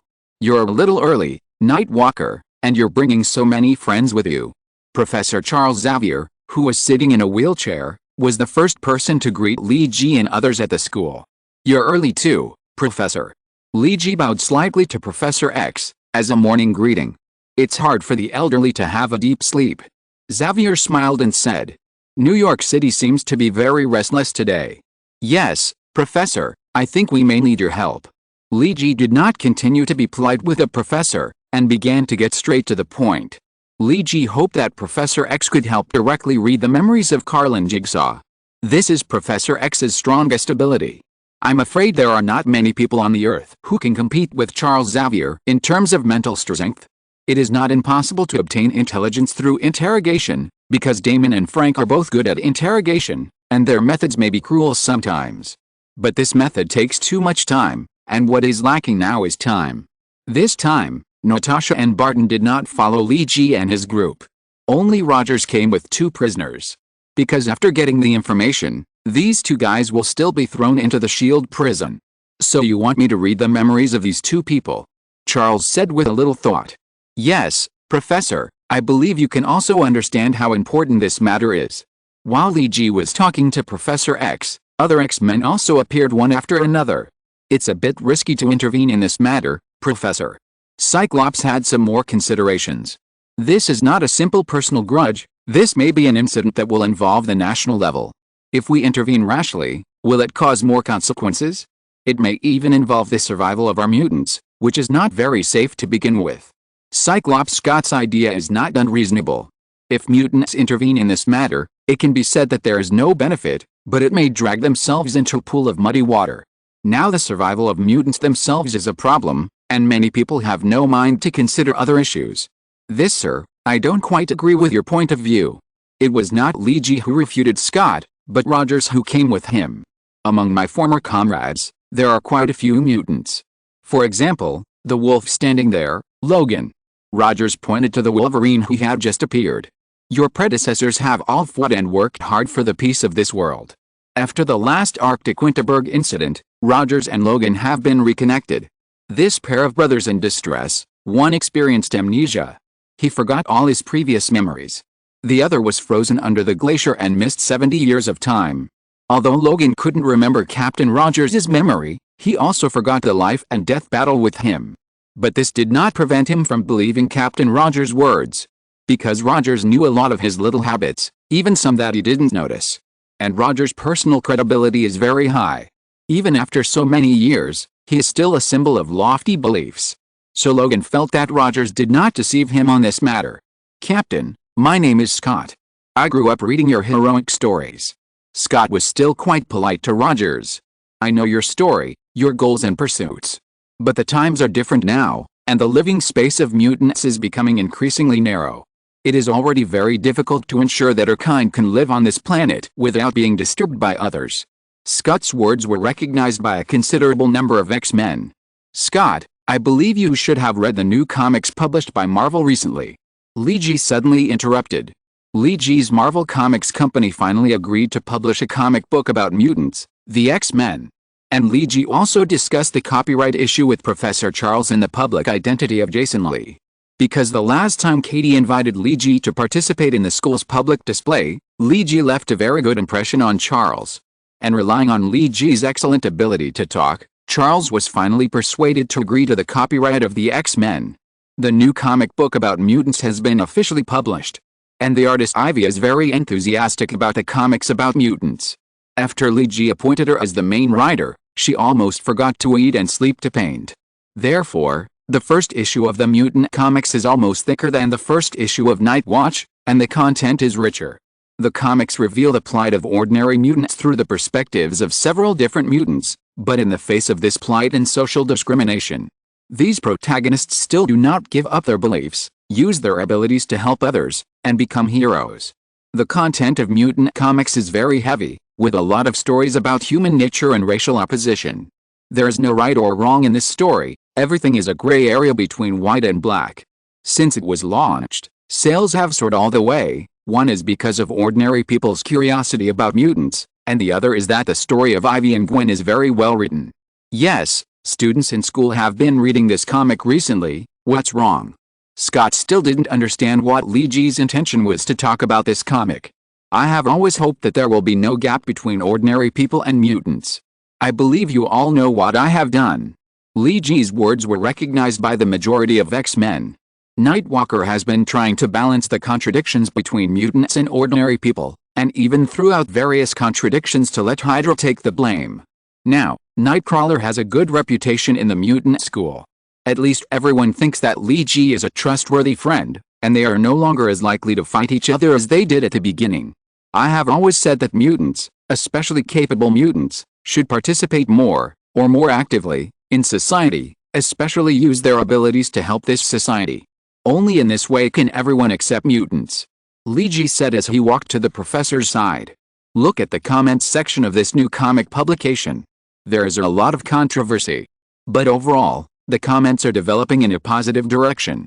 Most people think that all mutants cannot be lumped together. And the reason for such comments is largely related to what you have done recently. You have prevented a large number of mutants from getting out of control, and you have also done a lot of other good things along the way. Only when this society realizes that mutants are also an indispensable part of this developing society, the lives of mutants will be improved. And this requires you to work harder, for you and your descendants. Lee Ji said in a serious tone. The X-Men were silent for a while, and after a long while, Professor X spoke. What do you want to know about their memories? The more about Kingpin, the better. If we can find something related to Latveria, it will be even better. Lee Ji escorted Carl and Jigsaw directly to the professor. While Lee Ji was talking to a group of X-Men, the Washington Security Committee was holding an emergency meeting. Most of the congressmen were awakened from their sweet dreams. Some people came to the meeting without knowing what happened. But most people already know what is happening in New York. This kind of big event, even if Nick Fury wants to conceal it, I am afraid he can't conceal it. Ladies and gentlemen, SHIELD in New York has fallen. The congressman in charge of presiding over the meeting had a simple and direct opening speech, but it made the whole meeting room explode. Although it was only a moment, this is the biggest shame in the history of the US government, especially in the history of S.H.I.E.L.D. The most powerful violent agency in this country was breached by a group of people on American soil. I believe everyone here understands what kind of headlines will appear in the news tomorrow morning. This will be a major event that we cannot suppress. Someone must be held responsible for this incident, and this is the purpose of our meeting today. Then let's get started on today's topic now. The perspective returned to New York. Although Jigsaw and Carl tried very hard to resist Xavier's mental invasion, their resistance was meaningless under the crushing of the old man's powerful mental power. Charles dug out the memories that the two wanted to hide with almost no effort. Now Professor X is resting with his eyes closed. He is sorting out the memories he got from the two.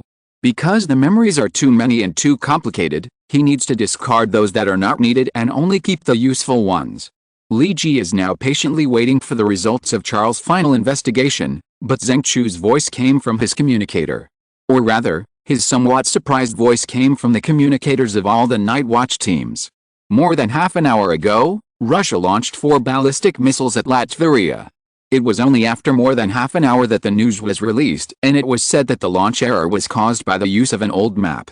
And the location of the attack was exactly the location of the aviation center where Latvia announced that it was preparing to launch a spacecraft for the lunar mining plan. Latvia just announced that they had successfully intercepted the ballistic missiles launched by Russia, and publicly condemned Russia's behavior as an open provocation. Russia refused to take a tough attitude and rejected Latvia's plan to ask Russia for compensation. And now Latvia has officially declared war on Russia. Doom's army has now begun to assemble and is preparing to head to the borders of other new Eastern European organization allies. They are ready to start a full-scale war with Russia. Li Ji looked at the watch. The time was already 5:30 in the morning of April 1st. There were less than 2.5 hours left before the Ark spacecraft was launched. April 1st is the traditional April Fool's Day in Western countries. It is said that the origin of this festival comes from France.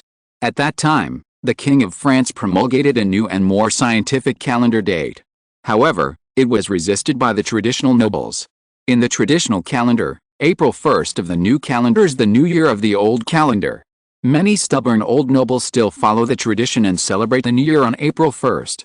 The new nobles who support the king sneered at the traditions of the old guys. They used fake New Year gifts and held fake New Year balls on this day to humiliate the old nobles.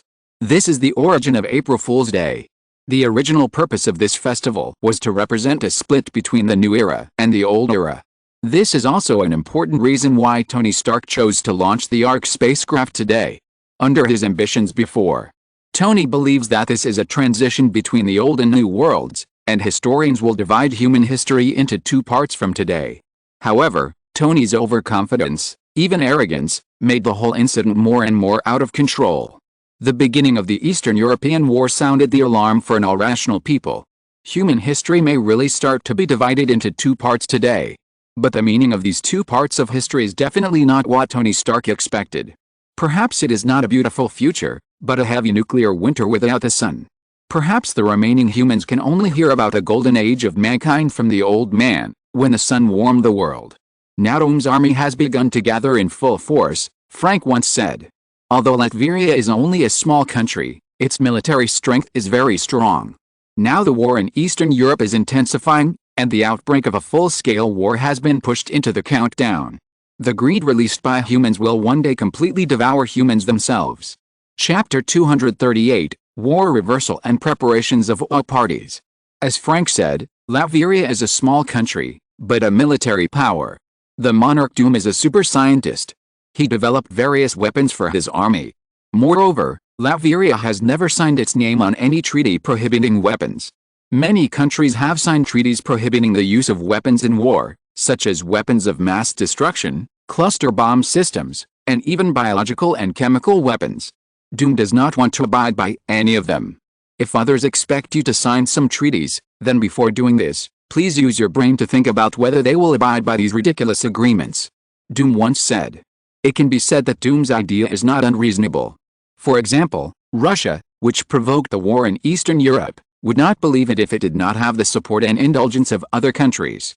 Russia's launch of missiles to attack the launch center in Latvia completely angered Doom.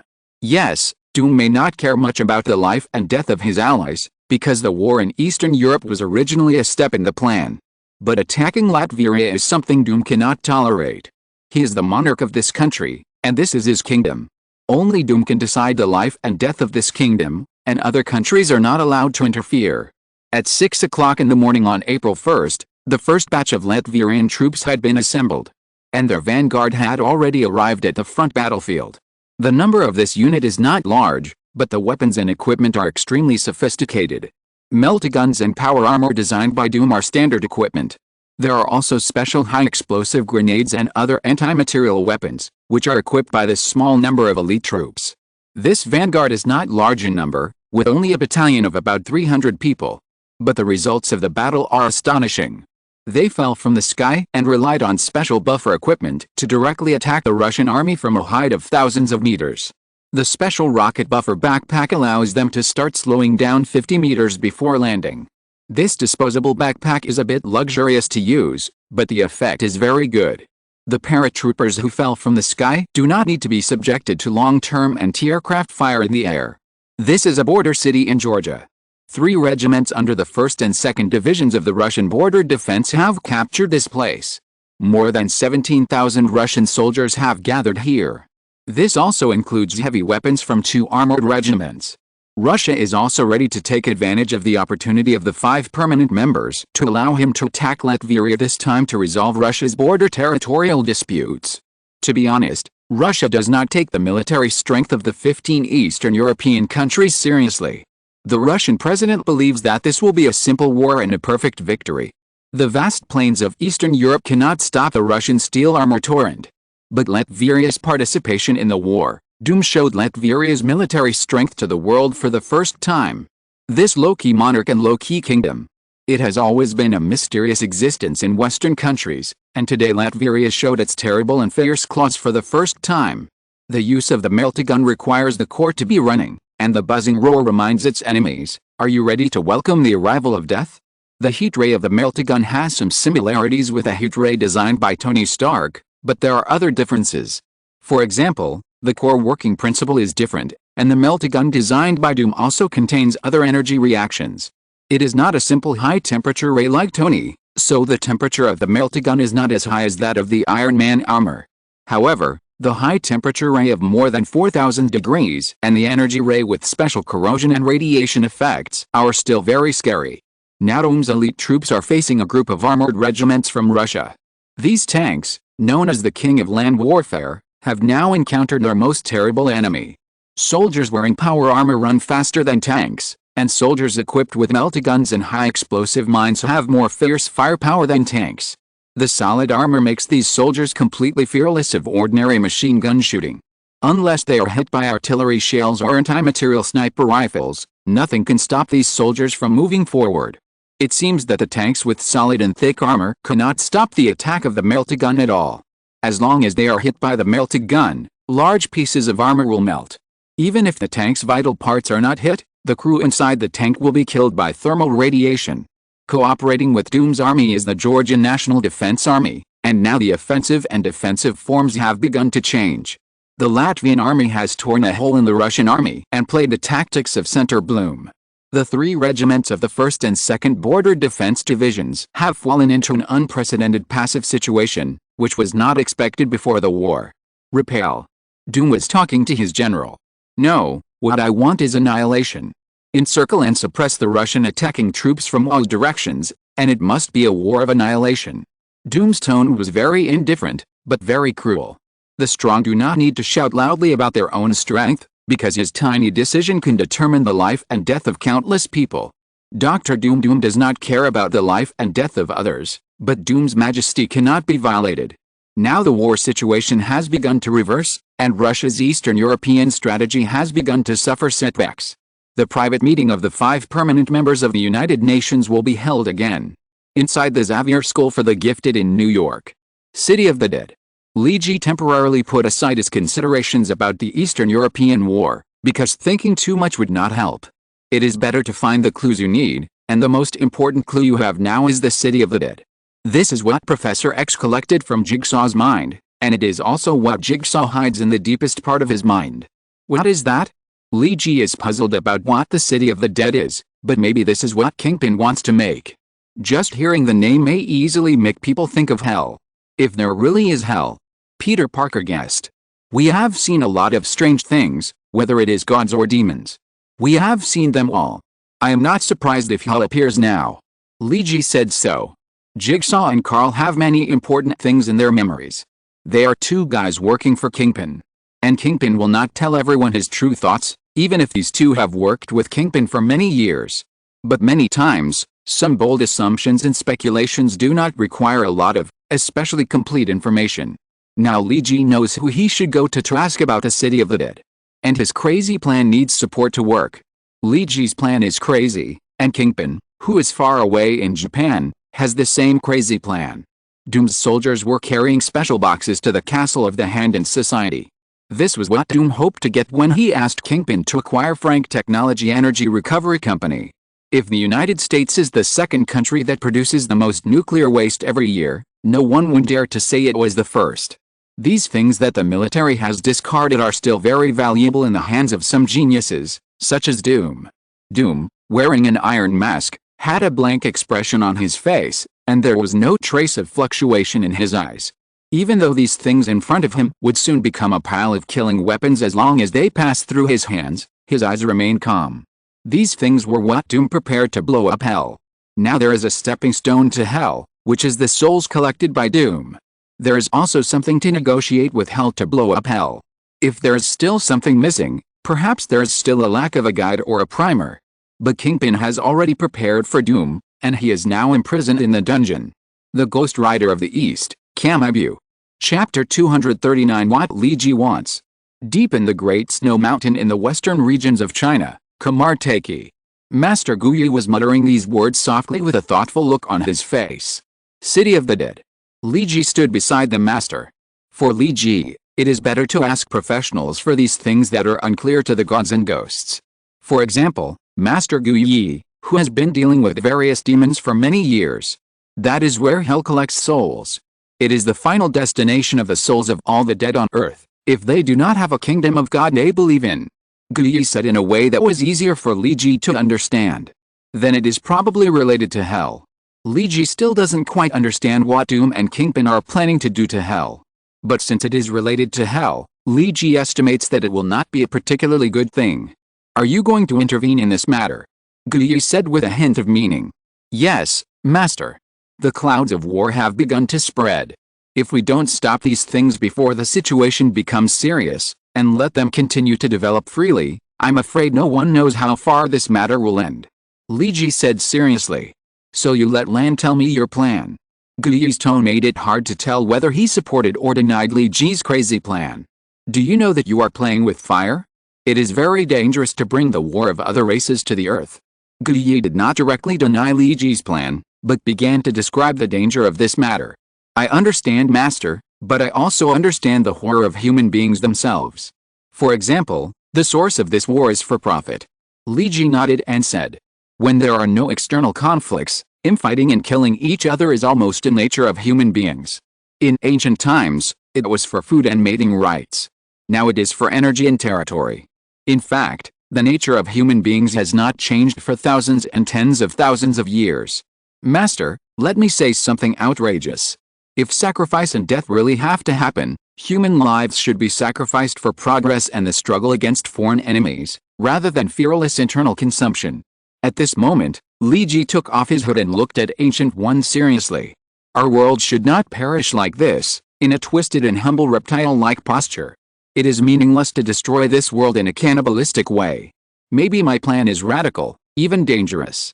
But Master, you once told me that humans are not alone in this world.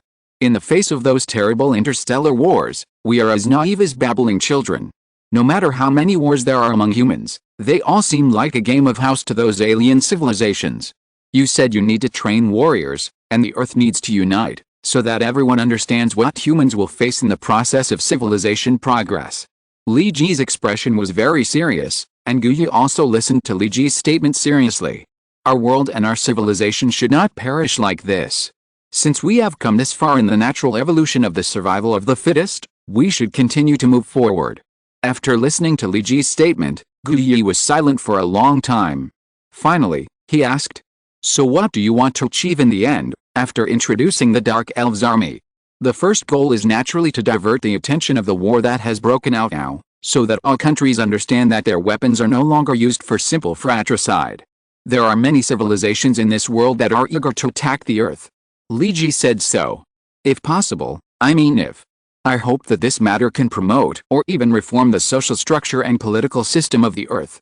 At this moment, Li Ji set out his true thoughts that he had buried deep in his heart and had never revealed. There was a kind of absurdity that made people feel surprised, but after careful consideration, it felt that there was some truth in the words. I hope to completely blur the concept of country, Let the war between countries completely die out, and rebuild the whole world with the concept of the Earth Union or the Earth Federation. Li Ji looked into Gu Yi's eyes to show that his idea was not a joke. I once told my friends that I have a dream to change the world.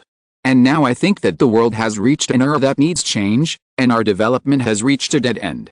I don't know whether what I'm doing is right or wrong, but I want to promote this change. Maybe I'm overestimating my own abilities, but I've always believed that some things must be done by someone. And I think now is a very good opportunity. Gu Yi no longer sat cross-legged on the soft and comfortable Zen chair. He stood up from the chair.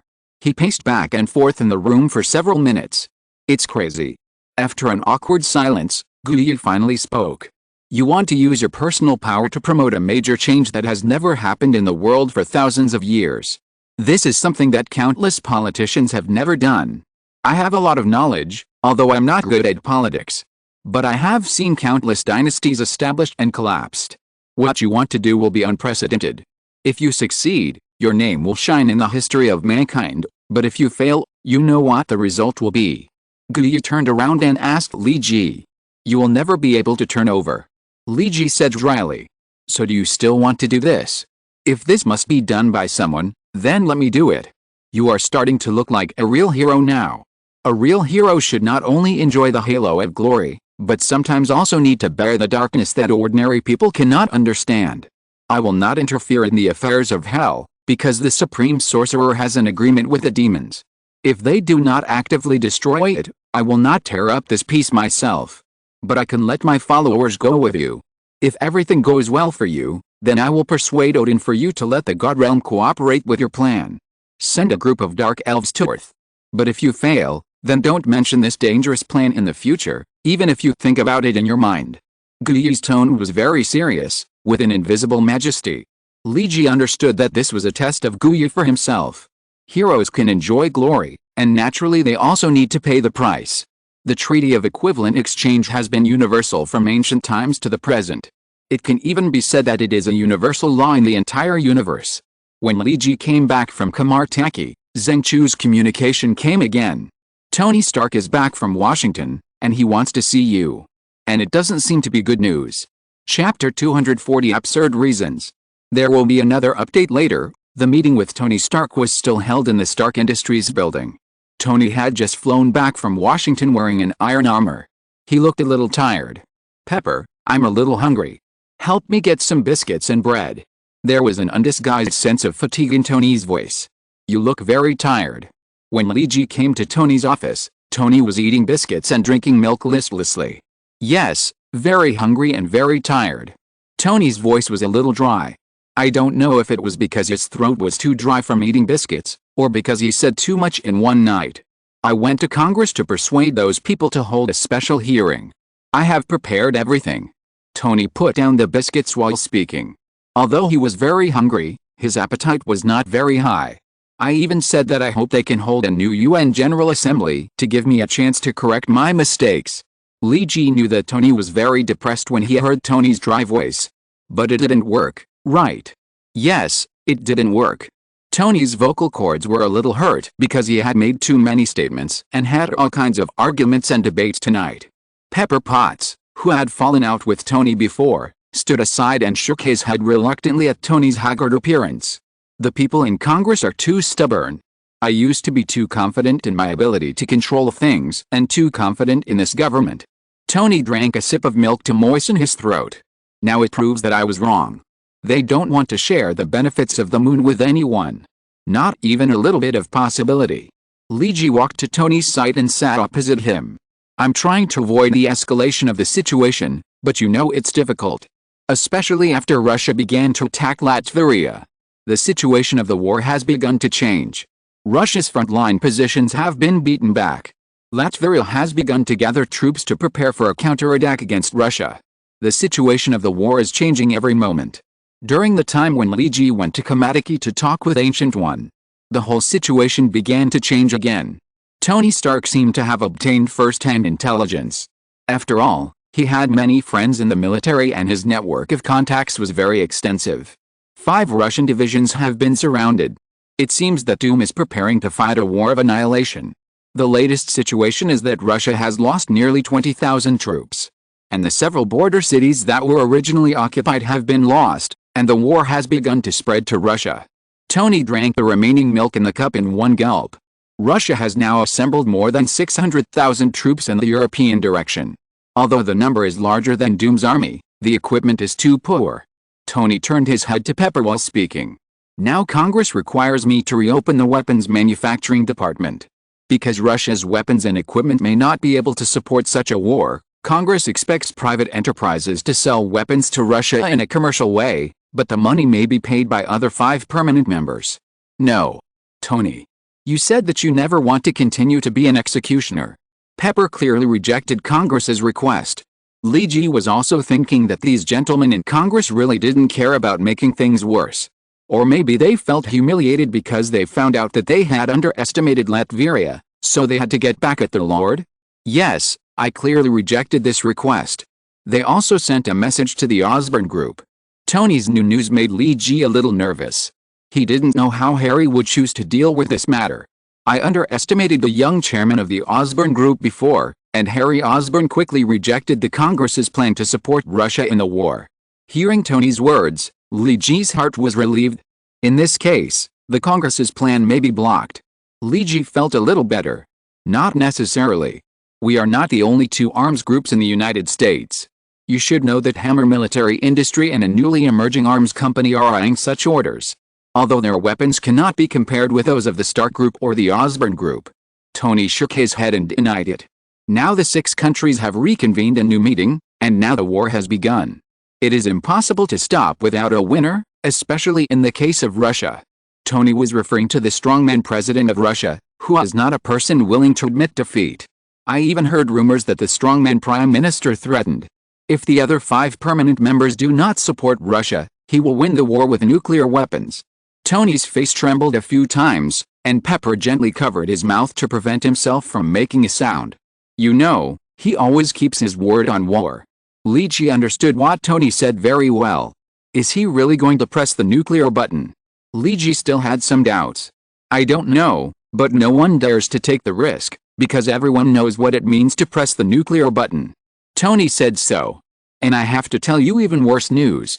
Tony is going to bring all kinds of bad news today. I heard that the Security Council is holding emergency consultations regarding the fall of S.H.I.E.L.D. in New York. They may need to find someone to take the blame. Li Ji actually guessed it when he saw the toppled national flag in the S.H.I.E.L.D. headquarters. The political significance of this matter is too profound. Although I don't like Nick Fury very much, I don't think it's a good idea to replace him at this stage. However, the internal struggle of the Security Council is also very fierce. Many people are eyeing the position of the director of S.H.I.E.L.D. It's still unknown what will happen to S.H.I.E.L.D. in the future. Li Ji's mood began to become heavy when he heard the news. The reason why S.H.I.E.L.D. fell tonight is probably to capture Hydra, but this plan failed due to various reasons. Li Ji briefly told Tony about Hydra and S.H.I.E.L.D. Then if Nick Fury really leaves S.H.I.E.L.D., then S.H.I.E.L.D. in the future may no longer be trusted. This is Tony's conclusion. This bad conclusion made Tony more and more irritated, and he tried to change the subject. Do you have more information about Doom? Now we have the most suspicious news about the City of the Dead. Li Ji also told Tony the news he had obtained. Wait, are you talking about the return of the souls of the dead? Tony seemed to think of something after listening to Li Ji's narration. I once heard from Charles, the scientist I sponsored, that Doom, the king of Latveria, was his former classmate. Tony stroked his beard and thought. Doom once wanted to sponsor Charles's research, but he had a ridiculous condition. He wanted Charles to resurrect his mother. If everything you said, Nightwalker, is true, then Doom's goal may be a bit absurd, but it can be explained. Tony's words made Li Ji's eyes light up. On the other side of New York, Captain Rogers, who had just escorted the prisoner back to the cell, received a message from Commander Hill. Captain, Chief Nick needs to see you now, immediately. Chapter 241, Entrustment of the Last Affairs. Deconfus's incarnation of the Flaming Bat attacked the S.H.I.E.L.D.'s aircraft carrier again. This time, S.H.I.E.L.D. learned from the experience of the last battle. So it didn't end up as badly as the last time. But this was far from enough. Although the aircraft carrier was still intact, Deconfus also escaped perfectly. After all, Deconfus's plan was very simple, and he was not prepared to fight S.H.I.E.L.D. to the death. When Captain Rogers Quinjet arrived at the SHIELD aircraft carrier, he saw a group of agents cleaning up the traces of the battle on the aircraft carrier. Some pipes were damaged in the battle. Now the maintenance personnel in charge of the damage are repairing them. Nick Fury was waiting for Rogers' arrival in his office, and his face was not very good. Although the one-eyed dragon himself was a black man, Rogers felt that Nick Fury's face was even darker than usual this time. This was a very private conversation, and even Hill was not qualified to participate. What was discussed today will only be known to Nick Fury and Captain Rogers.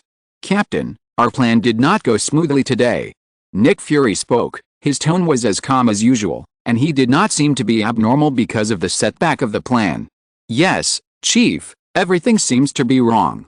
Various events have come one after another and broke out in just a few days. This caught us off guard." Rogers sat on the chair opposite Nick Fury. "But this is not the worst, Captain. Not only did our plan not fully succeed, but it also exposed what we knew about Hydra. I am afraid that this group of snake ghosts will hide more deeply in the future." Nick crossed his fingers and clenched them into a fist, supporting himself on his desk. "We knew from the beginning that this was a long and arduous war, Chief." Rogers did not use meaningless words to comfort Nick, but instead used this speech to express his determination to fight to the end. "Yes, but it is very likely that I will not continue to lead this struggle." Nick Fury's words were meaningful. Captain Rogers did not want what he expected to happen, so he deliberately did not respond.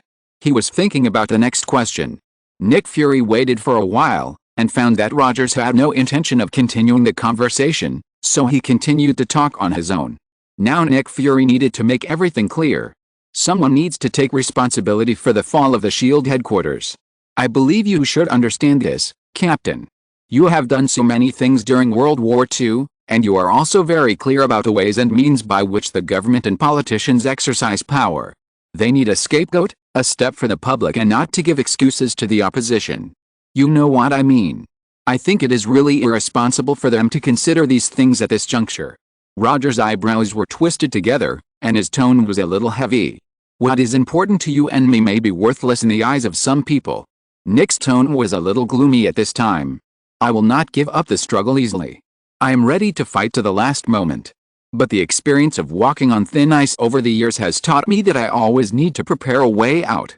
If the worst result is that I go to jail, I need someone I can trust. And someone with enough prestige to complete what needs to be done next." Nick Fury stared into Rogers' eyes. Rogers' blue eyes did not show any panic. He already understood what Nick Fury wanted to do. "So what do you expect me to do?" Rogers asked in a calm tone. "Captain, the Hydra matter is not over, absolutely not over." Nick Fury half leaned closer to Rogers and said, "We don't know how many of their people are still in SHIELD, and a group of them ran away today. If I leave, I don't know who will take over. I need someone to continue the long-term underground struggle, and I think you are the most suitable. You have enough appeal and personal leadership. I believe there will be many people willing to listen to you.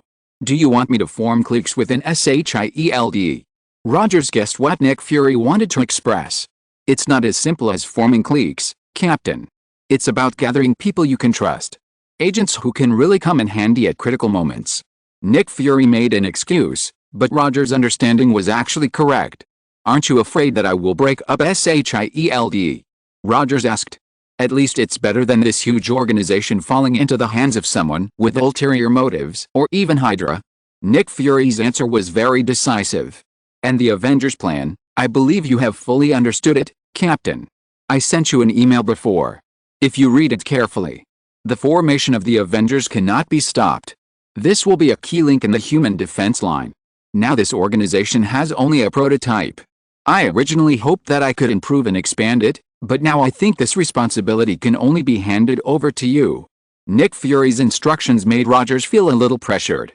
The Avengers must maintain its independence and neutrality, and should not participate in any country's political struggles or wars, otherwise it will seriously deviate from the original intention of its establishment. "I think you can do it, Captain." Nick Fury believes in Rogers very much about this, and Rogers' character and integrity are obvious to all. And there is another very important member of the Avengers, Dr. Bruce Banner, who caused a mess in Brazil before and is now in India.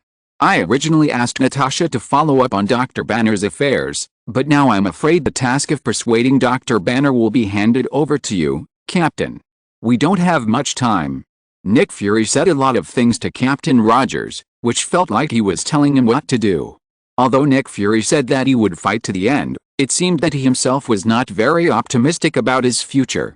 Now almost all politically sensitive people know that Nick Fury's tenure as the director of S.H.I.E.L.D. is probably coming to an end. There is a special atmosphere inside S.H.I.E.L.D., which makes Rogers feel uncomfortable. If this huge intelligence agency really falls into the hands of someone with ulterior motives, how much damage will it cause? Therefore, Rogers was very careful about Nick Fury's entrustment to Rogers. Now he had to take charge of the organization. There is one last thing, Captain. There is a special thing that is also the top secret of S.H.I.E.L.D. I think I need you to help me transfer it. Nick Fury said solemnly at last. What? Rogers asked. The thing you have dealt with before, the mysterious object seized from Hydra, the thing called the Cosmic Cube. We can't let it fall into the hands of Hydra again. S.H.I.E.L.D. will probably not be a safe place in the future. And this powerful thing will be a terrible weapon. Nick Fury's words made Rogers feel that his burden was even heavier. Just when Nick and Rogers finished their conversation, Lee Ji and Tony's information exchange also ended. Now the sun of April 1st has risen completely, and it is 8 o'clock in the morning. The Ark spacecraft, which symbolizes the human development of the Moon Plan, is about to take off. Chapter 242 Ark Launch. The launch of the Ark was broadcast live around the world. More than 1 billion people watched this highly symbolic launch on TV or online.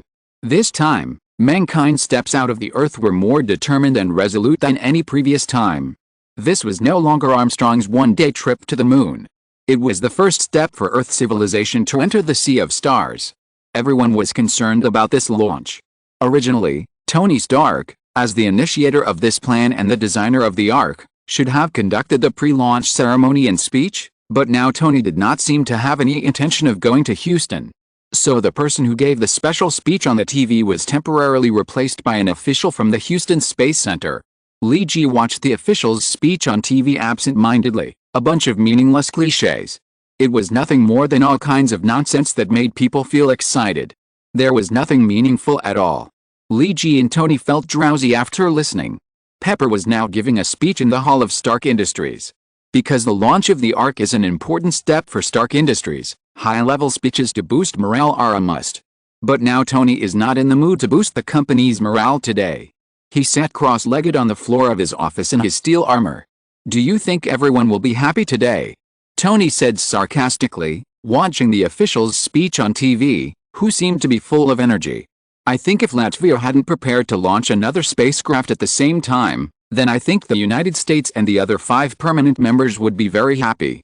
Lee Ji's tone was very cold. But I don't know whether other countries are happy. Because the 5 permanent members want to monopolize the plan to develop the moon and exclude other countries. Yes, my mistake. I underestimated the ambitions of politicians. Tony said with some sighs. I thought that if we draw up a set of rules for the game, everyone can play according to the rules. Although this cannot be said to be 100% fair, at least everyone still has a chance. But I didn't expect that the maker of the rules of the game would be the first to break the rules. Lee Ji ignored Tony's words, but watched the countdown for the takeoff of the Ark on the TV screen. Have other countries reacted to the Latvian incident? Regarding Russia's attack on the 15 Eastern European countries. Although Russia has found a plausible excuse. Lee Ji suddenly talked about this topic. But Russia's missile attack on Latvia to attack their spacecraft may not be able to conceal what Russia wants to do. Yes, if Russia's missile attack plan succeeds, it may be better. Tony frowned and said. But Latvia not only blocked Russia's missile attack, but also fought well in the subsequent counterattack. Tony couldn't help laughing when he said this. I don't know if he was mocking Russia or the 5 permanent members. The alliance of Britain, France and Germany should have torn the last fig leaf of the European Union. The seemingly solid European Union may now be on the verge of disintegration. Lee Ji touched his chin and organized his words to express his thoughts to Tony. The temporary new Eastern European organization headed by Latvia has become the second largest force in Europe. And Latvia's resilience seems to have been expected by many countries. Lee Ji analyzed slowly, and Tony listened very carefully. Now Doom has the ability to mine the moon, and has also demonstrated some of his military strength. He doesn't need to be very powerful, he just needs to be able to maintain the war at the current situation. Tony, what do you think will happen to Europe and even other Asian countries? Do you mean that a new group will be formed to compete with the 5 permanent members? No, I think it's still a bit difficult. The GDP and war potential of the 5 permanent members are higher than all other countries on Earth combined. Tony understood what Li Ji wanted to say. It's nothing more than whether the countries that have high to snag with the 5 permanent members will choose to stand on the side of Latvia when choosing a team. This is really difficult, but there may be crazy leaders who will take such a gamble for the country's destiny. But I think most people will still choose to wait and see. It's a bit early to stand on the side now. Unless it is a country that has a feud with Russia. Tony helped Li Ji continue to analyze. The real choice will not be now. You know, even if the Ark spacecraft lands on the moon smoothly and the mining plan goes smoothly, it will probably not return to Earth with the first batch of helium-3 until January or February next year. That's when other countries really have to prepare to take sides. So I pessimistically predict that the war in Eastern Europe may calm down in the next month, as long as no leader goes crazy. But the war will not stop. It may last for a year. And all countries may start preparing for war. A year later will be the beginning of the real war. That's when the truly terrible war will come. Not all leaders are rational. At that time, any accidental discharge of a gun will trigger a war that sweeps the world. However, a long-term war lasting 1 year is enough to turn several small countries in Eastern Europe into tribal countries. Li Ji's words are a bit exaggerated, but they are a true portrayal of the war period. At that time, there will be a shortage of food and clothing, and the regression of civilization and technology is almost inevitable. Yes, this is why your plan is dangerous, but I still don't object, and I am even willing to cooperate. Tony is referring to Li Ji's crazy plan to introduce an enemy to the Earth. Do you think we have a chance to talk to Doom? Li Ji's current thoughts always exceed Tony's expectations. I don't think a dictator will negotiate with you calmly, and what qualifications do you have to negotiate with Doom? Tony was not mocking Li Ji, but just stating a simple truth. Now we know what Doom wants to do. Although it is absurd, I am afraid he really wants to revive his mother. But I have heard people talk about the resurrection of the dead. Li Ji dug deep into his memory. Remember the Hand and the Society before? The beast we fought at that time came from hell. And I have heard that the mortal enemy of the Hand and the Society, the leader of the Innocent Society, Gun Shao, said that the Hand and the Society resurrected the dead. So you want to get ahead of Doom and find his mother's soul as a bargaining chip. Tony's facial features wrinkled together. Why does this plan sound like we are more like the bad guys? And Doom is a hero who saves his mother. We have planned worse plans, Tony. Li Ji shook his head and said, I am just making more detailed preparations and plans for our plan that looks more evil. There are only 2 arc energy in the world now. As long as we can control it, we can strangle the lifeline of energy. It can also make our plan more rigorous. No, it's not our plan, it's yours. It's your plan. I was crazy why I agreed to you, a lunatic. Tony regretted it a little. Nightcrawler, you are looking more and more like a supervillain now. Maybe. But I think I know where to find Kingpin and Doom now. Point all the satellites that can be mobilized to the east. Li Ji said so. Take a good rest, maybe it won't be long. We will experience more intense battles again. Li Ji was about to leave Tony's office as he spoke, because he knew who he should find now. Are you really going to change the world? Yes. Well, I wish you success, although I have failed at present. Tony whispered to Li Ji's back. If no politician can be trusted, then I need an underground front organization. At least when I get hot-headed, I need someone to stop me. Tony returned to the office, muttering to himself. Chapter 243 The Secret of the Hand and Society. In the courtyard of the Pure Society in Hell's Kitchen, New York. Kick-Ass David is repeating his daily training. He has been practicing with Gun Shao for more than half a year. With reasonable and scientific exercise and adequate nutrition, David, who used to look very thin, has now become very strong. His age is just a physiological development period of boys, an age of crazy growth. After long-term exercise, David's height has jumped to 1.75 meters. With the appropriate weight gain, he now looks much stronger. Li Ji almost didn't recognize him at first glance. Although only half a year has passed, It seems that David's temperament has changed a lot. The timid little boy is gone. Now he looks more confident, practicing stick fighting in the courtyard like a mature martial artist. The rubber stick he used originally has been replaced with 2 stronger iron and wooden sticks, and the offensive and defensive moves seem to be quite methodical. David, it seems that you have practiced well. Li Ji jumped directly from the glider and landed in the courtyard, which startled the patrolling Pure Society ninjas. No, don't get excited. He's Nightwalker, you should know him.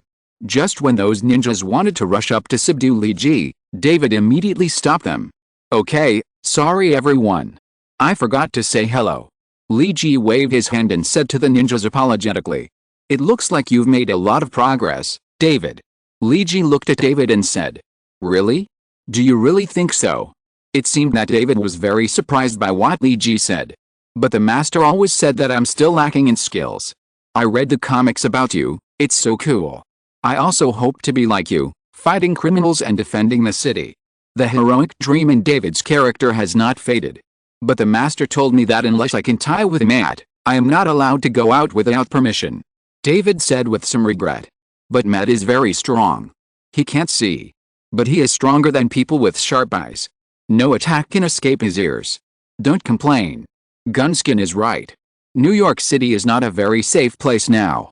Haven't you seen the recent news? Li Ji said, and at the same time signaled to David that he was looking for Gunskin. If you don't have Matt's level, you really have to be careful. Li Ji said this seriously. Daredevil's physical fitness is only among the top batches of humans. If he didn't have an ear like a cheater, which can use hearing as radar, he would definitely suffer a lot when fighting criminals at night. Matt is Li Ji's current lawyer. Li Ji often sees him.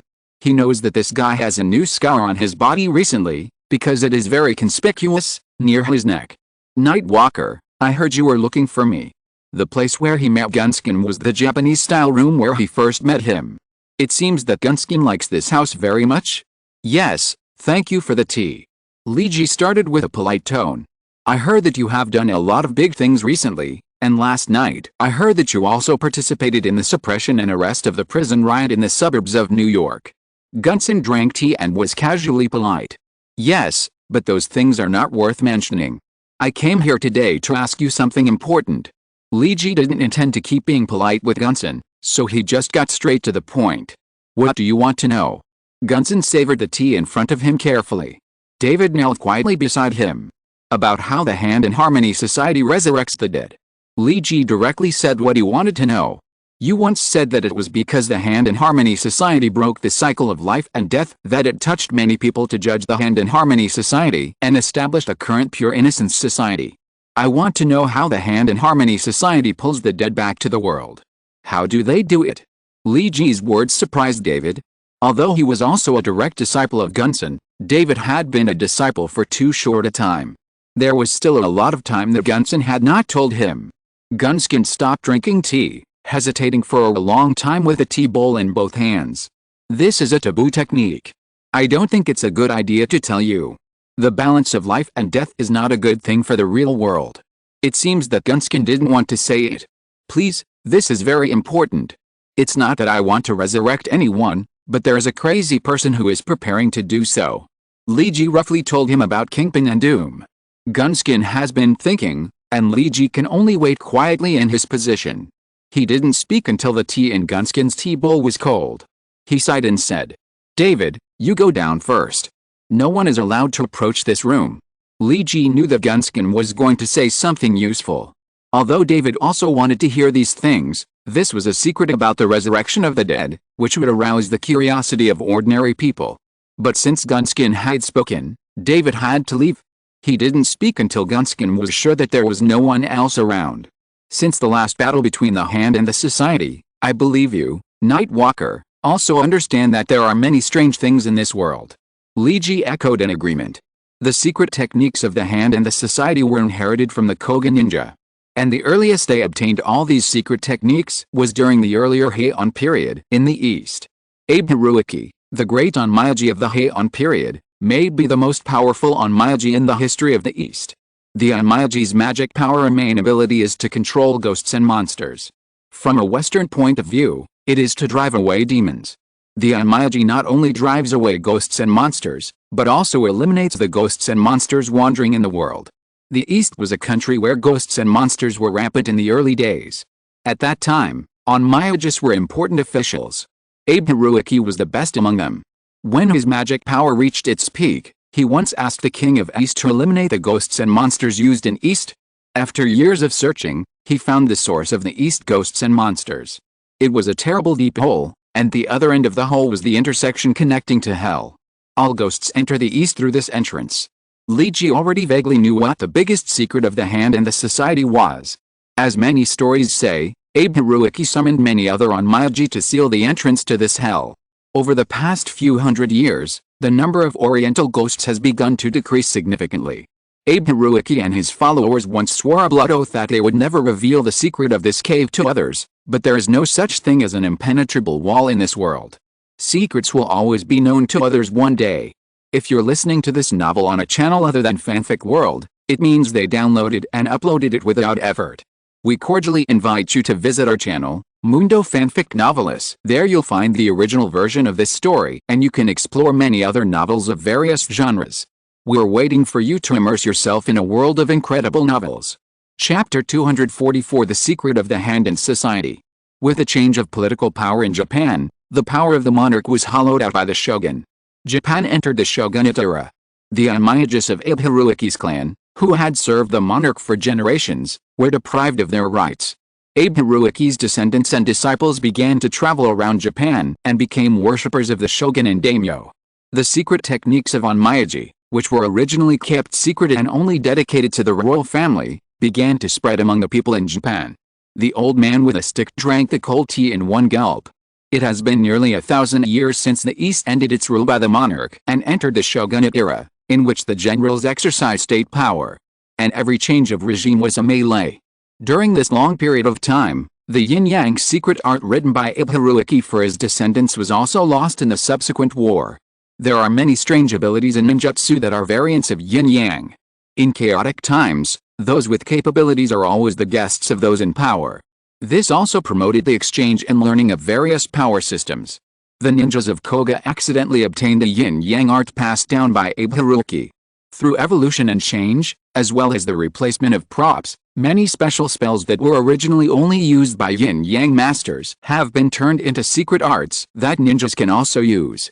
So, what you mean is that the 2K inherited the Koga ninja faction, and because the Koga ninjas have obtained the yin-yang art passed down by Abe Haruaki, they know about the cave. Leiji roughly figured out the ins and outs of the matter.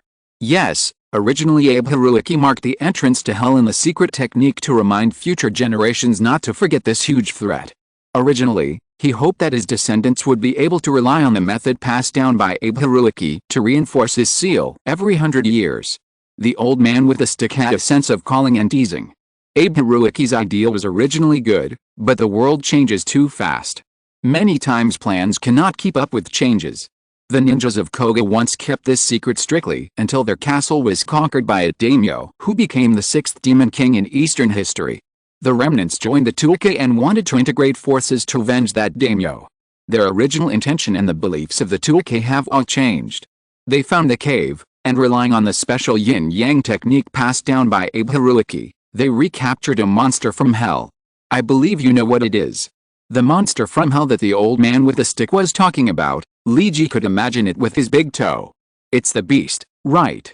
Yes, the beast is a demon wandering on the edge of hell. Relying on Abe Haruaki's yin-yang technique, the Hand and the Society did control it for a period of time. The old man with the stick sighed and nodded. But the Hand and the Society has not produced a great yin-yang master like Abe Haruaki in all these years. Although the Hand and the Society tried their best to cultivate, it is too difficult to say about talent. Without a very talented person to fully learn Abe Haruaki's yin-yang technique, the beast is still stronger than humans. The Hand and the Society, which was supposed to control the beast, ended up being controlled by the beast instead. The old man with the stick shook his head and said, Leiji now probably understands the relationship between the Hand and the beast. It's a bit confusing, but it's still easy to understand. It's just a story of trying to be cool but getting slapped in the face, that's about it. So how does the Hand and the Society resurrect the dead? This is what Leiji is most concerned about now. The beast is the guard dog of hell. After joining the Society of Hands, the souls of the members will be marked. If they die, the beast can go to hell to retrieve the dead souls by offering sacrifices. As long as a new body is prepared, the dead can be resurrected. The old man with the stick revealed the biggest secret of the Society of Hands. As long as the mark in your soul does not disappear, the beast can help you find your soul. However, under the gnawing of the devils in hell, most of the souls found are incomplete. And the beast will immerse its dark power into the incomplete souls to make up for the deficiencies. At the same time, because the power of the beast has invaded the souls, those souls baptized by the power of the beast are like the incarnation of the beast. Help the beast find more food. Don't forget that it feeds on killing. This is a bit like the relationship between the queen ant and the worker ant. The queen ant spends energy to produce ant eggs, and then these eggs hatch various ants.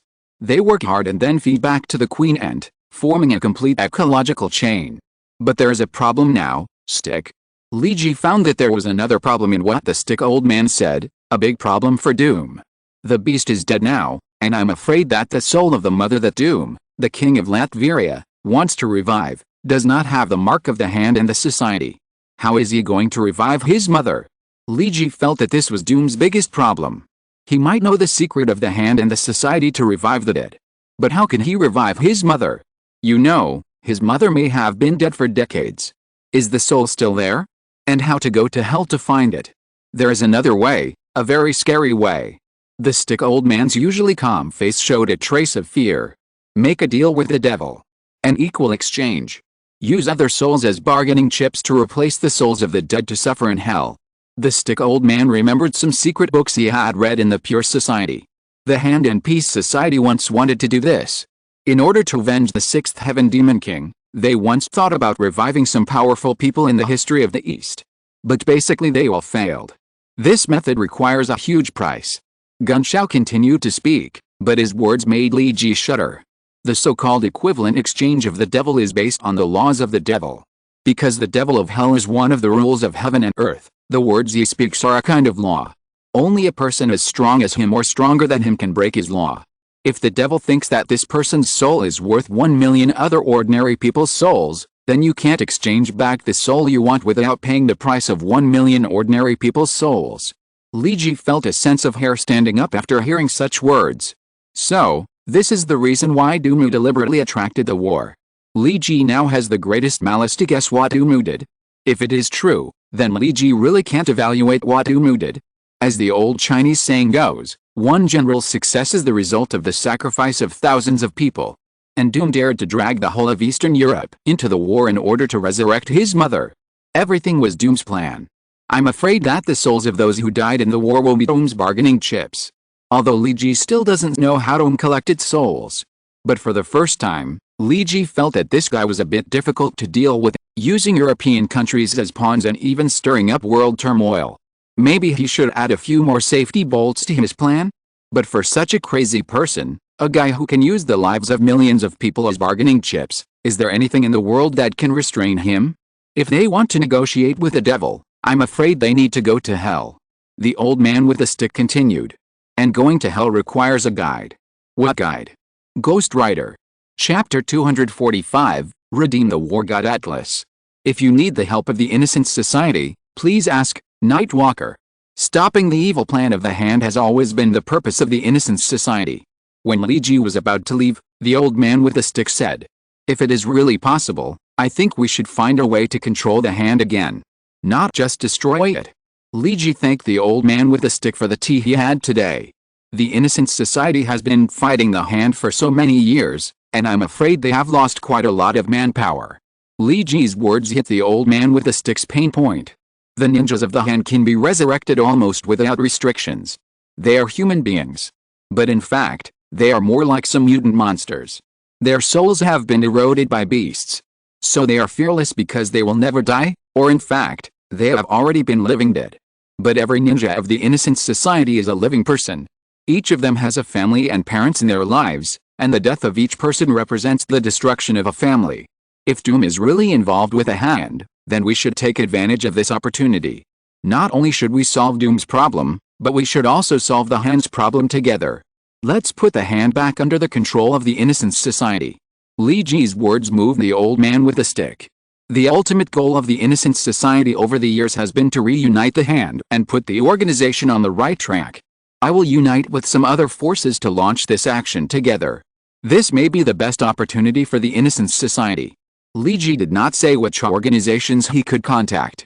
I will find a way to help you deal with the hand, but of course the most important thing is that the Innocence Society itself has to contribute. But what the old man with the stick knew was that the Night Watch team led by Li Ji had a good relationship with Iron Man. At the same time, the Iron Fist from Kunlun and the White Tiger and other Avengers also had a good relationship with him.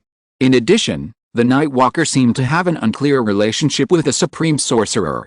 If Li Ji really wanted to use all his connections to organize a large-scale battle, I'm afraid any organization in the world would feel dangerous. Of course, there is one thing that the old man with a stick doesn't know: Loki, who is far away in Asgard and has a very delicate relationship with Li Ji. After Loki sent the quasi-artifact Thunderblade, Li Ji felt that Loki's attitude towards him was a little subtle. It can be said that Asgard's attitude towards him is a little subtle. The Valkyrie mocks Thor all day long, but is still polite to Li Ji. At least when Li Ji proposed that almost crazy plan, Valkyrie just felt incredible, but did not directly refute Li Ji's proposal. Asgard may also become a helper in the future. Then I think I should thank you, Nightwalker. This time, the Innocence Society will mobilize all its forces to contain the hand and the society. There was a smile on the thin face of the stick. Have you thought about who will manage the hand and the society in the future? Li Ji asked, and at the same time he also showed his thoughts: who can manage this huge Japanese underground organization? This is a difficult choice. David is impossible, he is too young. Matt's character is too strong, but I am afraid that he is the only choice for the time being. Neither of the two disciples of the stick old man can be considered the best candidates, but at least they are still acceptable, which is better than the hand and the society continuing to come out all day to oppose. But after helping you deal with the hand and the society, I am afraid that I will also need the hand and the society to help me deal with some problems, which may be more troublesome and dangerous problems. Li Ji stood up and walked to the door of the Japanese-style room and said softly.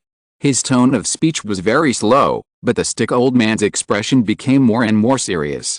Your ideas are always unexpected. The stick old man didn't know how to evaluate Li Ji. At least it won't be worse than the things in hell running out in large numbers, or using the souls of countless people to save one person's soul. Li Ji shook his head. I don't know if I will agree to your request. I need more thinking.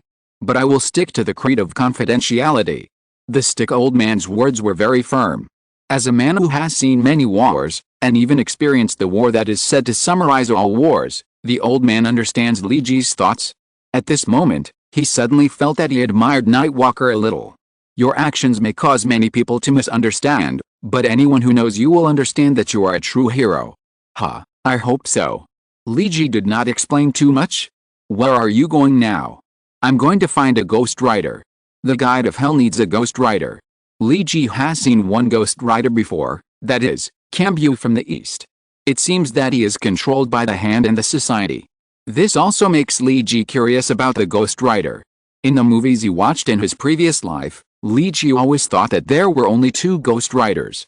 A biker riding a Harley motorcycle, and an old western cowboy riding a skeleton horse. Because of the appearance of Kambu, Li Ji began to understand the ghost rider group. That's right, it's a group, not just one or two. Their origins are very mysterious, at least for most people. Even the hand and the pure society are not clear about their origins. But most of the secrets in this world that others don't know have answers in enigmatic.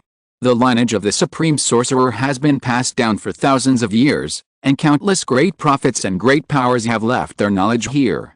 The knowledge about Ghost Rider is no exception. Therefore, Li Ji's understanding of Ghost Rider is much deeper than that of ordinary people. The secret of the Spirit of Vengeance is in the core library of enigmatic, and Li Ji has read it before.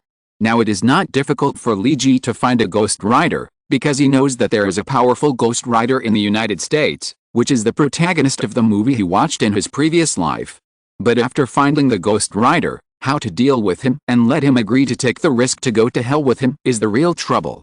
He has no friendship with Ghost Rider. So when he came to the Supreme Sorcerer's Temple in New York again, the wizard stationed in the New York temple asked curiously, I remember you just left not long ago. Do you have something to do now? Indeed. Li Ji shrugged. Master, I want to borrow the temple's practice room. The practice room that Li Ji mentioned is used by the temple mages to practice magic and meditate when they are stationed in the temple. After all, the power of many magics is amazing. In addition, New York is a place with a lot of people, so he needs a safe place to prevent his magic from spreading. Are you going to practice magic? Well, how should I put it? Not really. But I think it's better to find a safe place. Li Ji didn't tell the temple wizard what he wanted to do. Because some things don't need to be known to everyone. These days, Li Ji's reputation value has not been rising very fast, although comics have been bringing him growth. However, last night's Shield prison battle was broadcast live by the media, allowing Li Ji and his teammates to appear in the news again, although it was quickly covered by other news about Shield. But it also brought Li Ji a lot of reputation, and now Li Ji has enough reputation to exchange for what he had always hoped to learn. God of War Atlas, let's see what magical things you have. Li Ji silently opened the Systems Exchange Mall. Chapter 246, The Source of Power. The training room of the New York Temple is composed of independent small compartments. The actual size of these compartments is much larger than it looks. Maybe the wizards also cast magic on these training rooms? Li Ji told himself that this should be very likely. It is a relatively safe place to exchange and comprehend the God of War Atlas here. Because the God of War Atlas is different from any martial arts that Li Ji has exchanged before. This requires one to practice and comprehend it. Li Ji must ensure that he practices in a relatively safe and quiet environment. The God of War Atlas is composed of 49 large relief pictures. It is based on the mysteries of heaven and earth and creates a martial art that explores the limits of human practice. The first 3 relief pictures can be exchanged for sea-level heroes. The exchange price of the first one is 50,000 reputation points and 1,000 special points. After the battle in the Shield prison and the accumulation of comics these days, Li Ji has obtained a total of more than 70,000 reputation points. This time, it is really not cheap to pay 50,000 reputation points at a time to exchange the God of War Atlas. You should know that this is only the first of the 49 reliefs of the God of War Atlas. Li Ji exchanged for the Purple Thunder 9 strikes and understood the system's habits. This kind of martial arts that is practiced in different levels is like a credit card loan. It seems that the money you need to pay for the first time is not much, but the price of each exchange and upgrade will be increased, and the martial arts will not be exchanged to the last level. Basically, the power will definitely be greatly discounted. Just like the interest to be paid at the end of a loan, it doesn't seem to be much, but after you really start to pay it back, you will understand that the money here will not be less. Li Ji didn't hesitate too much. His current strength is not strong or weak. Although his strength can explode to the B+ level after picking up the Thunder Blade. But that kind of improvement seriously interferes with the balance between the 3 elements of spirit, energy and spirit in the body, which is not a very desirable method. Now Li Ji has a lot of things to deal with, especially the plans he is going to implement. These all require sufficient strength to support himself to complete these plans. To exchange for the God of War Atlas, Li Ji directly paid the reputation value and special points. Host confirms to exchange the first God of War Atlas. Now I wish you good luck in understanding the secrets. The system rarely said a blessing. This surprised Li Ji, because the system never said good things before. But Li Ji didn't have time to be more surprised. In an instant, the space of the entire practice room changed in front of him. Now he was no longer in the practice room built of reinforced concrete, but in the vast universe composed of countless suns, moons, stars and rivers. Is it necessary to make such a big scene just for the first picture? Li Ji muttered to himself. In the constant changes of the sun, moon, stars and rivers, the universe, these changes finally retreated rapidly and disappeared. Only a void was left. There was no space and time. In this void, a ball of fire suddenly rose. A huge stone that stood tall and straight appeared in front of Li Ji without any warning. This scared Li Ji. The burning flame seemed to come alive and began to burn on the boulder at a rapid speed. Every stroke left a deep mark on the places burned by the flames. Is this the relief of the War God Atlas? Li Ji has been studying metaphysical knowledge with the mages for a while. After all, he is not stupid, and that day in the library of Kamataki, Li Ji once witnessed the birth of the universe from a super high-dimensional perspective. just like the data copied from a computer hard drive. Li Ji's mind remembers almost everything he saw that day. Every minute and every second, even every frame. The infinite details of the birth of the universe are deeply reflected in Li Ji's mind and soul. As long as he wants, he can check those details again at any time. All metaphysical knowledge, in the final analysis, is exploring the origin of the universe. Unlike science, the way of exploring the universe in metaphysics is more philosophical. When Li Ji was learning metaphysical knowledge, the memories in his mind were of great help to him. And the metaphysical knowledge he learned was also fed back to his understanding of the relief of the war god Atlas. Every time the flame carved a pattern on the boulder, Li Ji could almost find a physical object that was fed back from the knowledge he learned. Countless knowledge and deconstruction of power are fed back to Li Ji's own understanding of martial arts. There are no moves in the war god Atlas, and no luck. This is different from any martial arts that Li Ji has come into contact with before. The war god Atlas directly points to the source of power. Especially this first relief, it does not talk about other things, but only talks about the most common forces between heaven and earth. Whether it is gravity, resistance, or friction, repulsion, and other forces. And the most basic human beings themselves, the use of their own power or strength. Everything in the world has power, from the huge planetary arrangement to the smallest quarks. It is difficult for Li Ji to say what he has understood. It seems that he has understood a lot of things, but he has not learned anything.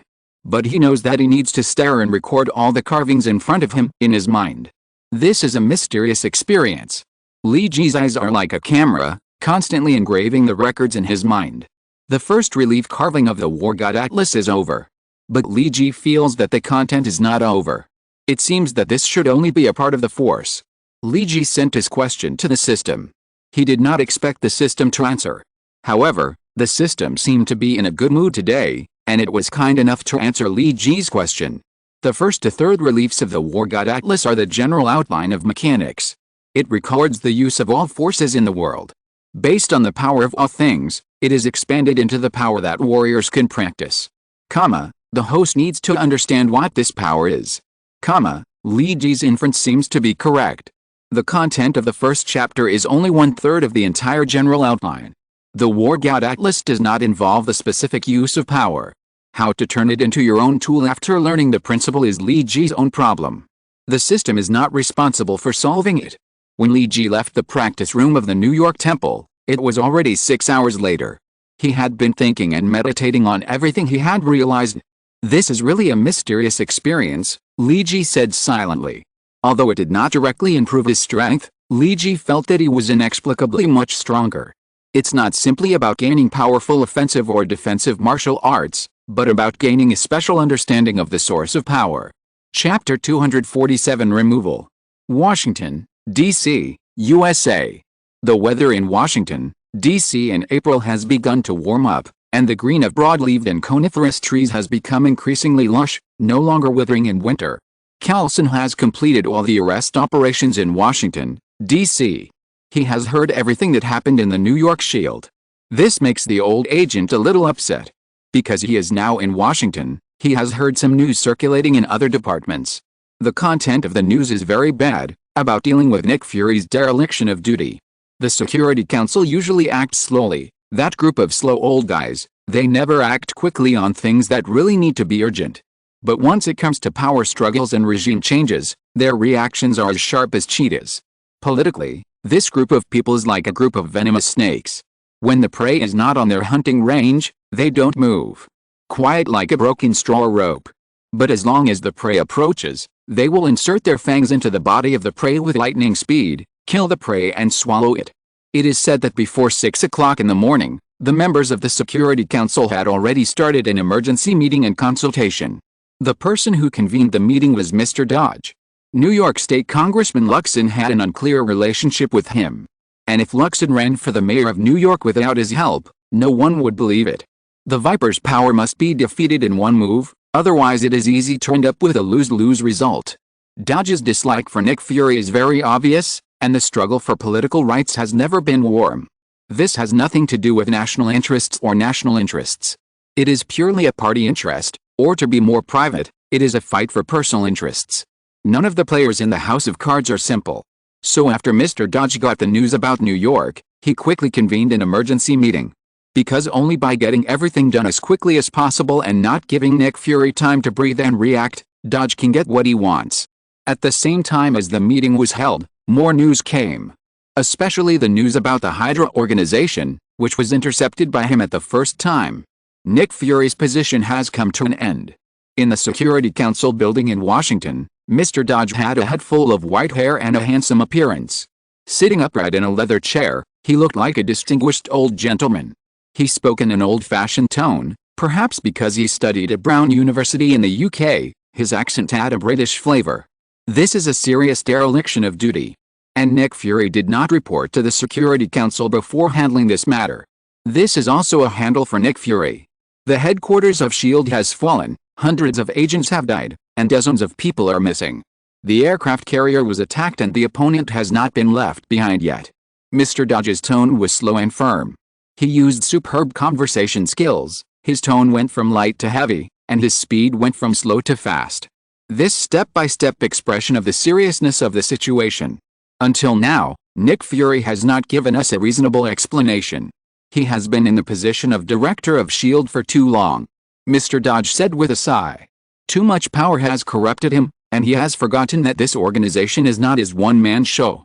We are a democratic country ruled by law. His repeated overstepping of authority has challenged the authority of the Security Council. He has trampled on the dignity of all of you. Mr. Dodge did not say it very clearly, but his obscure words revealed a fact that no one wanted to admit. In recent years, the Security Council has tended to be sidelined by Nick Fury. Because when SHIELD was first established, the charter had already been set. The Security Council does not have the right to vertically manage SHIELD. It can only approve some budgets and emergency plans. There are also some special projects of SHIELD. The cooperation between the two departments was originally pleasant, but everything changed when Nick Fury came to power. Cyclops is a person who advocates confidentiality. If something is not necessary, he never wants another person to know. Under his management, SHIELD is becoming more and more like an ironclad organization. The supervisory power of the Security Council is also getting weaker and weaker. Even if it is not out of excessive enthusiasm for power, but public spirit. Those other members of the Security Council also began to be dissatisfied with Nick. It is difficult to comment on what Nick Fury did in absolute terms of good or bad. However, from the perspective of objective facts, most of the things he did were correct in hindsight, even if the means were dark. And he never failed. This is why the one-eyed dragon has been able to stand firm for so many years. But now the situation has changed and it has become very unfavorable to Nick Fury. But everyone can see Nick's achievements over the years. The person who helped Nick Fury speak was Nick's staunch ally, Mr. Bujuno of the Security Council. This is also the reason why we are meeting here to discuss Mr. Bujuno. Dodge's tone was surprisingly flat, as if a person without a soul was speaking. If it were anyone else, if such a major mistake occurred in the functional department he managed, I think we would not hold a meeting to discuss it now, but directly announce the arrest of the department leader. Dodge's words were without any emotion, just like a judge who pronounced a sentence in full accordance with the law. Nick Fury exceeded his authority and failed to report special circumstances, approving the arrest of suspected Hydra elements. At the same time, he failed to properly manage the security of S.H.I.E.L.D., resulting in the attack on S.H.I.E.L.D. headquarters. Dodge spoke as if he was announcing a crime. This is the second time the aircraft carrier has been attacked this year, and the attackers are still not found. I doubt whether he is still capable of managing S.H.I.E.L.D. Bujuno wanted to say something, but Dodge didn't give him a chance to interrupt. Dodge spoke at a very fast pace. I propose that Nick Fury be removed from his position as director of S.H.I.E.L.D. At the same time, he should report to the special court in Washington. He needs to be held accountable for his actions over the years. Members, please vote. As soon as Dodge finished speaking, Bujuno couldn't help but roared. Now is not the time to fight for power, Dodge. Do you understand what will happen to S.H.I.E.L.D. without Nick Fury? Mr. Bujuno, I and everyone here believe in a famous saying, the earth will continue to rotate without anyone. But it may not rotate according to your wishes. At least it won't be worse than the current situation. Please vote. Dodge's attitude was very firm, and his idea was also the idea of most committee members. S.H.I.E.L.D. really can't do without Nick Fury?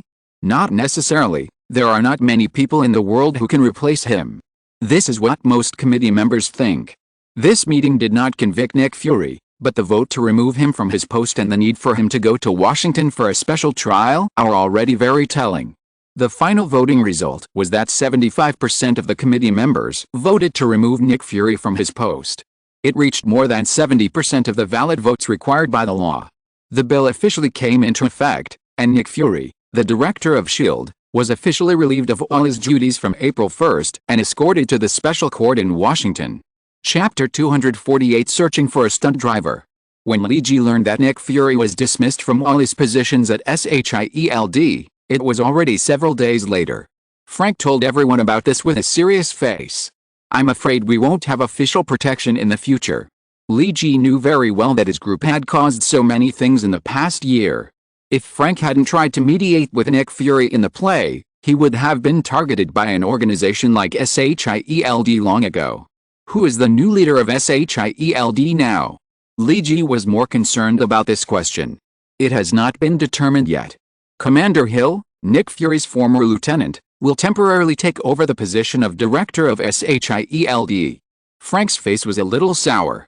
And Nick Fury will probably be detained for the time being, and may be sent to Washington for trial. This is not a good thing.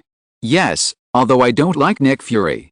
But I don't think anyone can handle the mess of SHIELD better than him at this stage. Lee Ji nodded in agreement. Although he didn't know what would happen to Nick Fury in the end, and how this matter would end, he didn't know who would lead SHIELD in the future. Lee Ji has now marked it in his heart that S.H.I.E.L.D. is an object that needs to be closely guarded. But maybe there should be another person with connections in S.H.I.E.L.D.? Lee Ji touched his chin and thought. Tony Stark is a candidate, and S.H.I.E.L.D. will definitely need him. Now Tony has not officially replied whether to join the Avengers, and he is still a non-staff member of S.H.I.E.L.D. But if he is willing to join, I believe that no matter who the new director is, he will definitely welcome the joining of this super genius with both hands. Especially Tony Stark is now also responsible for the development of the moon. If he really wants to join S.H.I.E.L.D., with his ability, he can quickly reach a very high position. However, the relationship between Tony Stark and Steve Rogers needs to be dealt with, and this is the most headache. Because in Lee Ji's memory, the final parting of the two also led to the emergence of the hero Civil War. This kind of thing is more and more headache, so let's leave it to be solved one by one in the future. Lee Ji shook his head to make himself sober. How is the situation in Dongyang? Lee Ji is still asking about Kingpin. According to the intelligence provided by the Innocence Society, our satellite has narrowed the search range. Zheng Chu answered Lee Ji.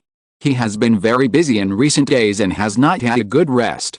We have narrowed the search range to several suspicious targets of the Hand and the Society. Now we can basically determine the location of the entrance to hell they mentioned. Barbara pushed her black-framed glasses and spoke.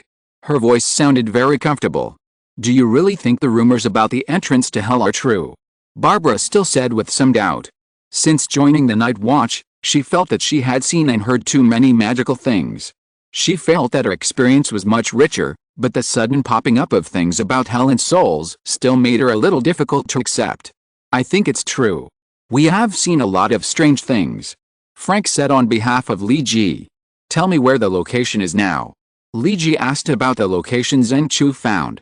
In the mountains outside Osaka City, that is the most suspicious place. The Innocence Society was originally an organization split from the Hand and the Society, but the members of the Innocence Society have never been very clear about the exact location of the cave entrance. Because this secret was originally kept by the Koga faction. Therefore, all the leaders of the Innocence Society knew the secret of the Hand Society, but it was difficult to find the entrance to this hell. I understand. I will inform the Innocence Society to let them go to the field first to investigate and find more detailed information. Lee Ji said that this is the homework that must be done. Otherwise, if a group of people go directly to the east without knowing the situation, it is unknown what will happen. The Innocence Society also has a branch in the east, although it has been struggling under the suppression of the Hand Society.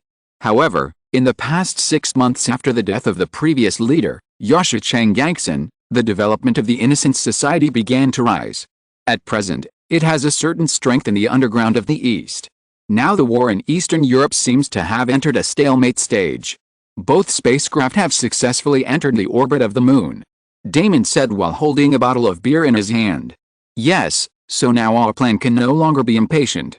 We need to be more cautious and steady, and try to succeed in one go. Li Ji's mentality has begun to adjust. The current situation is just as Tony analyzed before. The war in Eastern Europe has entered a stalemate stage. The war has not continued to expand. It is maintained on the border between Russia and other countries. Although Dum's army has completely wiped out nearly 30,000 Russian troops in the past 2 days.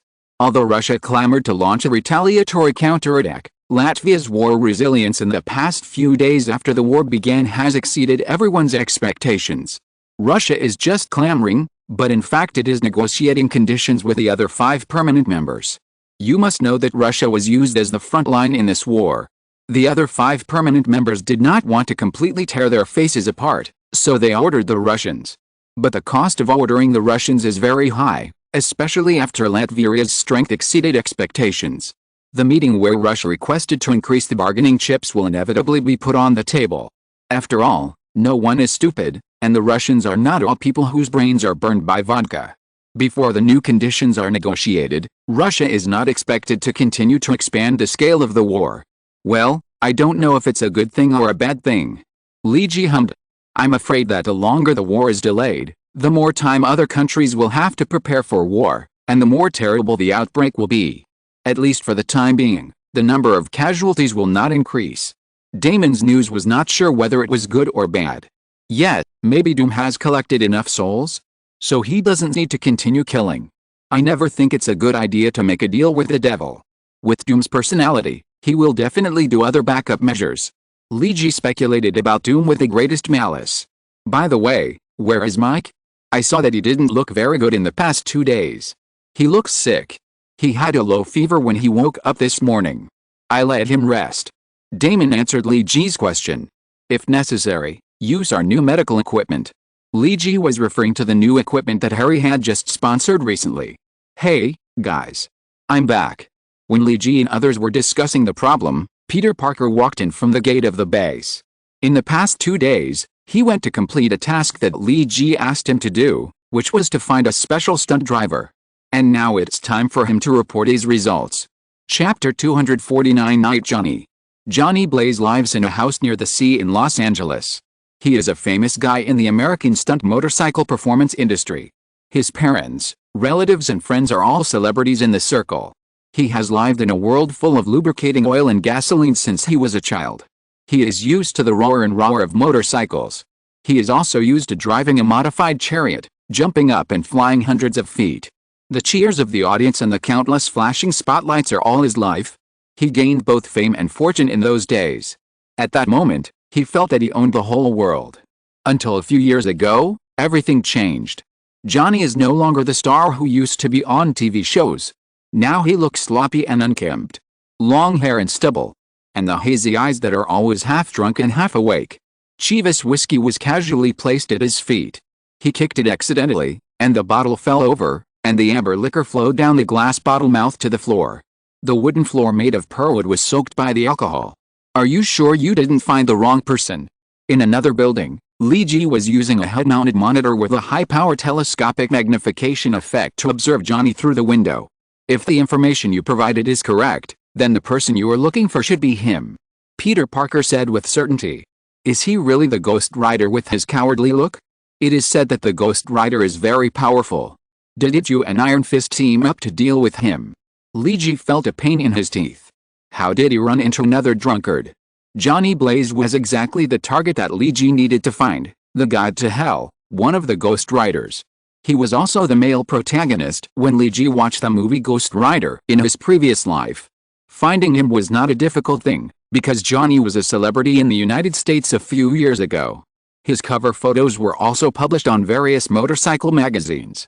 Although his mental state is very decadent now, his appearance has not changed. The alertness is too poor, and there is no Ghost Rider's style at all. Li Ji suddenly felt that it was a mistake for him to look for Johnny. Do we need to visit? Peter Parker asked. Yes, we'd better verify the authenticity of this guy. Li Ji nodded. In recent years, Johnny has not performed stunts, because life has lost its meaning to him. He wants to die, but he can't die. Because he has signed a long-term work agreement with the devil Mephisto. Before the working years are completed, he can't die. Because the god of death has crossed his name from the death book. And I'm afraid that if he dies after completing the working years, his soul will still not be redeemed. Because this is a long-term curse, the curse is in the blood of the Blazer family. Johnny doesn't like all this. It can be said that he hates it very much. But sometimes he has to work for Mephisto. Whether he is willing or not. Because if he doesn't do certain things, Mephisto doesn't mind taking some things away from him. For example, the life of his lover or friend. So now Johnny has almost become a person who cuts off contact with friends. He left his friends and lover, and cut off all possible social relationships. He was like a self-exiled tiger. Fierce and sad. Johnny felt tiredly on the sofa, reaching out to grab the bottle of Chivas. But he couldn't touch it for a long time. Damn it. He cursed softly, and the bottle was just kicked by him. The liquor was all over the floor. His daily life now is to get himself half drunk. Only when he is in a daze can he forget that there is another soul in his body. A vengeful spirit named Zetanis, powerful and terrifying. And these days should be the most relaxed days Johnny has had in recent years. Mephisto disappeared suddenly for some reason. This made Johnny have a rare leisure time recently. He didn't have to go out every day to collect souls for Mephisto. And the reward for his leisurely life was to drink more alcohol. Johnny patted his head, which was a little smoky, and was ready to pick up the bottle and drink another big gulp of liquor. Just when he was about to touch the bottle, a white spider silk got there first. He directly glued the bottle, and then took it away at lightning speed. "Hey, men, are you drunk? Is this what you were looking for?" Peter Parker said in a slightly teasing voice. At the same time, he shook the bottle in his hand with a little complacency. He was like a bully in elementary school who took advantage of his size to snatch toys from classmates. Mr. Johnny. I'm sorry that we meet in this way. Luigi stood beside Peter. But I think it's better for us to talk when you are sober. Who are you two? Johnny said this, and his hand had already touched the holster on his waist. There was a revolver with 6 bullets. Oh, sir, I think it's better for us to confiscate your weapon first. It looks like you are a little dangerous and bad-tempered. Peter took another step ahead of Johnny. He used spider silk to take away the gun and holster on Johnny's waist, but this made Johnny frown slightly, but he did not show more panic. Listen, whoever you two are, put down my guns and wine and get out of my house. Johnny's expression didn't seem to be joking. While I'm not angry yet, you must not want to see me angry. Is it because you will turn into a burning skull? Peter continued to mock. To be honest, I really want to see it. Burning skulls, ghost riders, etc. I haven't really seen them yet. Peter's words made Johnny's pain contract violently, and his fists clenched unconsciously. Who are you two? His words seemed to come out from between his teeth. It can be seen that Johnny is really getting angry. And Luigi didn't know if it was his illusion. He inexplicably felt that there was a hint of fear in Johnny's words. What is Ghost Rider Johnny Blaze afraid of? Luigi didn't know. He thought it was his illusion. We want to talk to you about Helen Mephitis. Luigi's eyes would not look at Ghost Rider. He knew from the books of Comartiki how scary Ghost Rider's eyes were. But please let us confirm your true identity first. Why should I listen to you? What if I say this is an opportunity to help you get rid of Mephisto's control? Luigi's words made Johnny think. It's not fun to deceive a Ghost Rider. Do you understand the consequences? I'm Johnny Blaze. I'm not in the mood to joke with you. Let me see what you can do. Luigi's words were very serious. Okay, I think I might be able to show you. Johnny had a playful smile on his face. Johnny looked ready to show Luigi his ability. But he suddenly said something. By the way, take me to say hello to Lucifer. This sentence caught him off guard. What? Luigi only had time to ask a question before he saw a fist burning with hellfire coming towards him. Chapter 250 Blow Up Hell 2. Johnny has now transformed into a terrifying skeleton. The flames are his flesh. The pale bones and the flames burning out of thin air form a strange sight. Johnny seems to have some misunderstandings about the arrival of Luigi and Peter. The pale finger bones clenched into fists and smashed towards Luigi furiously. Since Luigi came to Johnny's place, he has actually been extremely vigilant in his heart. Because he knows how powerful the Ghost Rider is, whether it is the experience of fighting with Shen Biangsheng in the last Handan meeting, or the subsequent reading of materials in Comartiki. Look up the story about the Ghost Rider, and tell Luigi clearly. In such a group, everyone in it is a cheater. Even in the Marvel Universe, they are a group of people who often cheat. The fist burning with fire is fierce, and there is a suffocating burning feeling. Li Ji did not overestimate himself.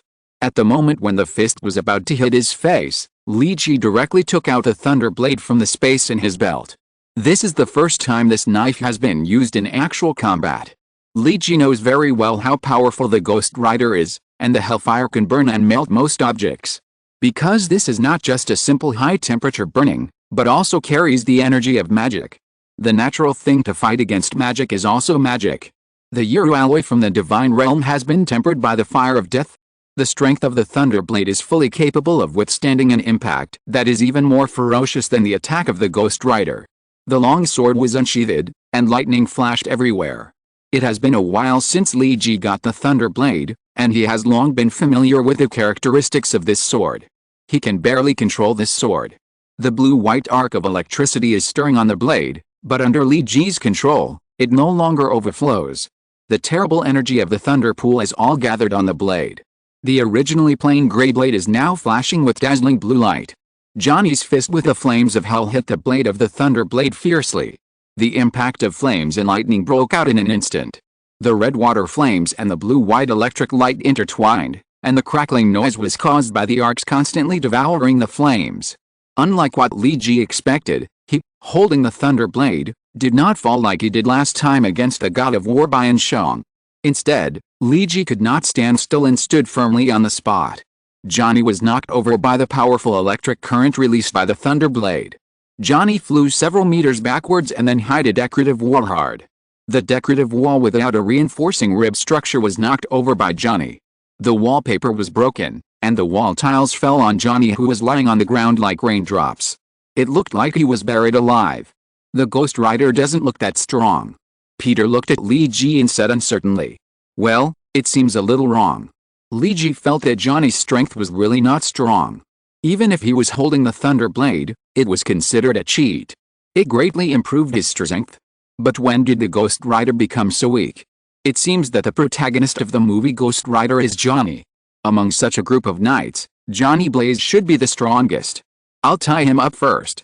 Peter shook his head and walked directly to Johnny. He wanted to use his spider silk to tie him up. But it didn't seem to go smoothly. The spider silk was burned out as soon as it touched the flames on Johnny's body. "Oh, damn it. This guy is always on fire. Can you call a fire truck for me?" Peter couldn't help but complain. Johnny seemed a little dazed by the previous blow. He was still a little confused lying on the ground. But Li Ji looked at Peter fiddling with Johnny without any care, and couldn't help but remind him. "Don't look into his eyes, and don't touch the flames on his body." "Of course I won't touch the flames. I don't want to eat my own barbecue." Peter waved his hand to indicate that there was no problem. "But why can't you look into his eyes?" Peter said, and at the same time, he looked at Johnny's eyes in a suicidal way. Well, nothing happened. Although his eyes have turned into two balls of flame, it doesn't look like anything special. Nothing happened to Peter. Oh, Li Ji now suddenly doubted the authenticity of Johnny's identity as the Ghost Rider. If I remember correctly, shouldn't the Ghost Rider have the trick of killing you with eyes? Why doesn't Johnny use it now, or does he not know how to use it at all? Okay, Mr. Johnny Blaze. Now I think you should calm down. Li Ji still held the thunder blade in his hand and approached Johnny. But he did not make any attacking or defensive gestures. In this way, he won Johnny's trust. You should have seen that if we really had bad intentions towards you, the result would probably not be you simply lying on the ground now. Johnny's eyes burning with fire were staring at Li Ji. Li Ji stared at each other for a while. Well, it seems that the Ghost Rider's trick, soul punishment, is really not there. Maybe Li Ji's gesture was more complete, or Johnny thought of other possibilities. After several minutes, Johnny exited the Ghost Rider state. He climbed out of the brick pile with some effort. Ping pong pong, this is the sound of the broken bricks hitting the floor. Li Ji took a look at the room he was in. Although he had just exchanged one move with Johnny, a lot of things had been damaged. "I'm sorry for destroying your home. I will be responsible for the repair costs," Li Ji said. Johnny waved his hand. "No, I paid for the home insurance. The insurance company will take care of it."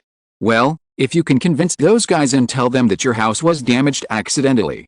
Li Ji silently complained in his heart. Johnny found a relatively intact chair and sat down comfortably. So you are not Lucifer's people? Lucifer? Oh, no. We are not angels. Of course, we are not demons. Peter shook his head. According to the legend, Lucifer is a legendary archangel who later broke up with God the Father and finally turned to the fallen angel of hell. Uncle Ben and his wife are both devout believers. So Peter is very familiar with the story of Lucifer. Even Li Ji, who has never been interested in religion, knows this name. No. Did a fallen angel really come to see you? Li Ji asked with some curiosity. Johnny glanced at the two of them and smiled silently. He didn't explain anything. He just took out a bottle of liquor from his kitchen cabinet. The label printed on the package showed that it was a bottle of tequila produced in Mexico. Generally, few people drink this stuff without a mouthful, especially a full gulp, except for real alcoholics. And Johnny looks like a complete alcoholic. He took a big gulp of liquor before speaking. You said to get rid of Mephisto. Do you know who Mephisto is? Li Ji nodded. He had been to Kamardaki to do his homework before coming. The Lord of Lies, and also the Lord of Hell. One of the lords. Johnny opened his mouth to correct a little. Okay, one of them. It's quite powerful, and he is in charge of the reincarnation of the souls of many creatures on earth. Unless they are devout believers, they can convert to their own kingdom of God after death. Ordinary people's souls will be enslaved by him. Li Ji told what he knew bit by bit. Johnny listened to Li Ji's words, smiling and shaking his head. He didn't know what he meant. He is so powerful, how can you be sure to help me? And what do you expect me to help you do? Li Ji found another chair and sat down across from Johnny. I need to go to hell, I need a guide. I think you are great. Ha ha ha. You are crazy. Johnny almost spit out a mouthful of liquor. And do you know what you will face after going to hell? I don't want to go crazy with you. I think I should know what I will face. Li Ji had a blank expression, while Peter Parker leaned against a load-bearing wall. He looked bored and played with his fingers. I don't think Mr. Johnny is as brave as he was when he was a stunt driver. Since his partner died in an accident, by the way, what is your relationship with that dead partner? Father or something? I have forgotten a little. Li Ji gestured a thumbs up to Peter from behind his back, indicating that Peter did a great job. Johnny's face was a little distorted, and he seemed to be suppressing his anger. What Peter Parker said just hit his sore spot. The stunt driver who died was his father. And all this was Mephisto's plan. He didn't know why Mephisto had to find him, as if there was a curse in his name and blood. Johnny's father had cancer, and he made a deal with Mephisto. He gave his soul in exchange for his father's cancer recovery. But not long after, his father died in a stunt performance. Yes, Mephisto just said to cure his father's cancer. But he didn't say that his father would not die. Johnny Blaze was played, and he was forced to become a tool of Mephisto. If there's anyone in the world who hates Mephisto the most, then Johnny Blaze is definitely one of them. We are going to hell to find a soul. Of course, we may propose a suitable trading condition to Mephisto. Li Ji seemed to be unaware of how ugly Johnny's face was, and he continued to talk to himself. If everything goes well, we will help you make conditions and set your soul free. You don't know how terrible it is to make a deal with the devil. They will make you pay an unimaginable price. Johnny said with a grin, as if he would suddenly yell if he didn't say it like that. Really? Maybe. If he is willing to use his entire hell as a burial companion. Li Ji's words were cold, but they caught Johnny's attention. What do you mean? Johnny frowned and said. I mean, I will trade with him at the cost of not blowing up the hell he manages. What do you think? Li Ji's words made Peter Parker behind him smile a little. Can you do it? I may not be able to, but I have two friends. They can do it. If they want, it won't be difficult to blow through hell and the earth or the moon together. Well, two world-class arms dealers. One of the geniuses is working overtime to rush to produce weapons of mass destruction to cooperate with Li Ji's subsequent plan. Johnny Chen groaned for a long time, and finally said with some doubts. You look a little dangerous and crazy. That's because you don't know me well enough, Johnny. Li Ji answered seriously. If you really know me well, you will know. I am more dangerous and crazier than you think. Johnny suddenly laughed and looked very happy. Okay, I did it. I like crazy people. Hell means, very stressful. End of this chapter. Thank you very much for reaching the end. Don't forget to like, Looking for more exclusive content and immediate access? Subscribe to our Patreon. Remember, every like, subscription, or donation encourages us to continue. Thanks to everyone. See you in the next video.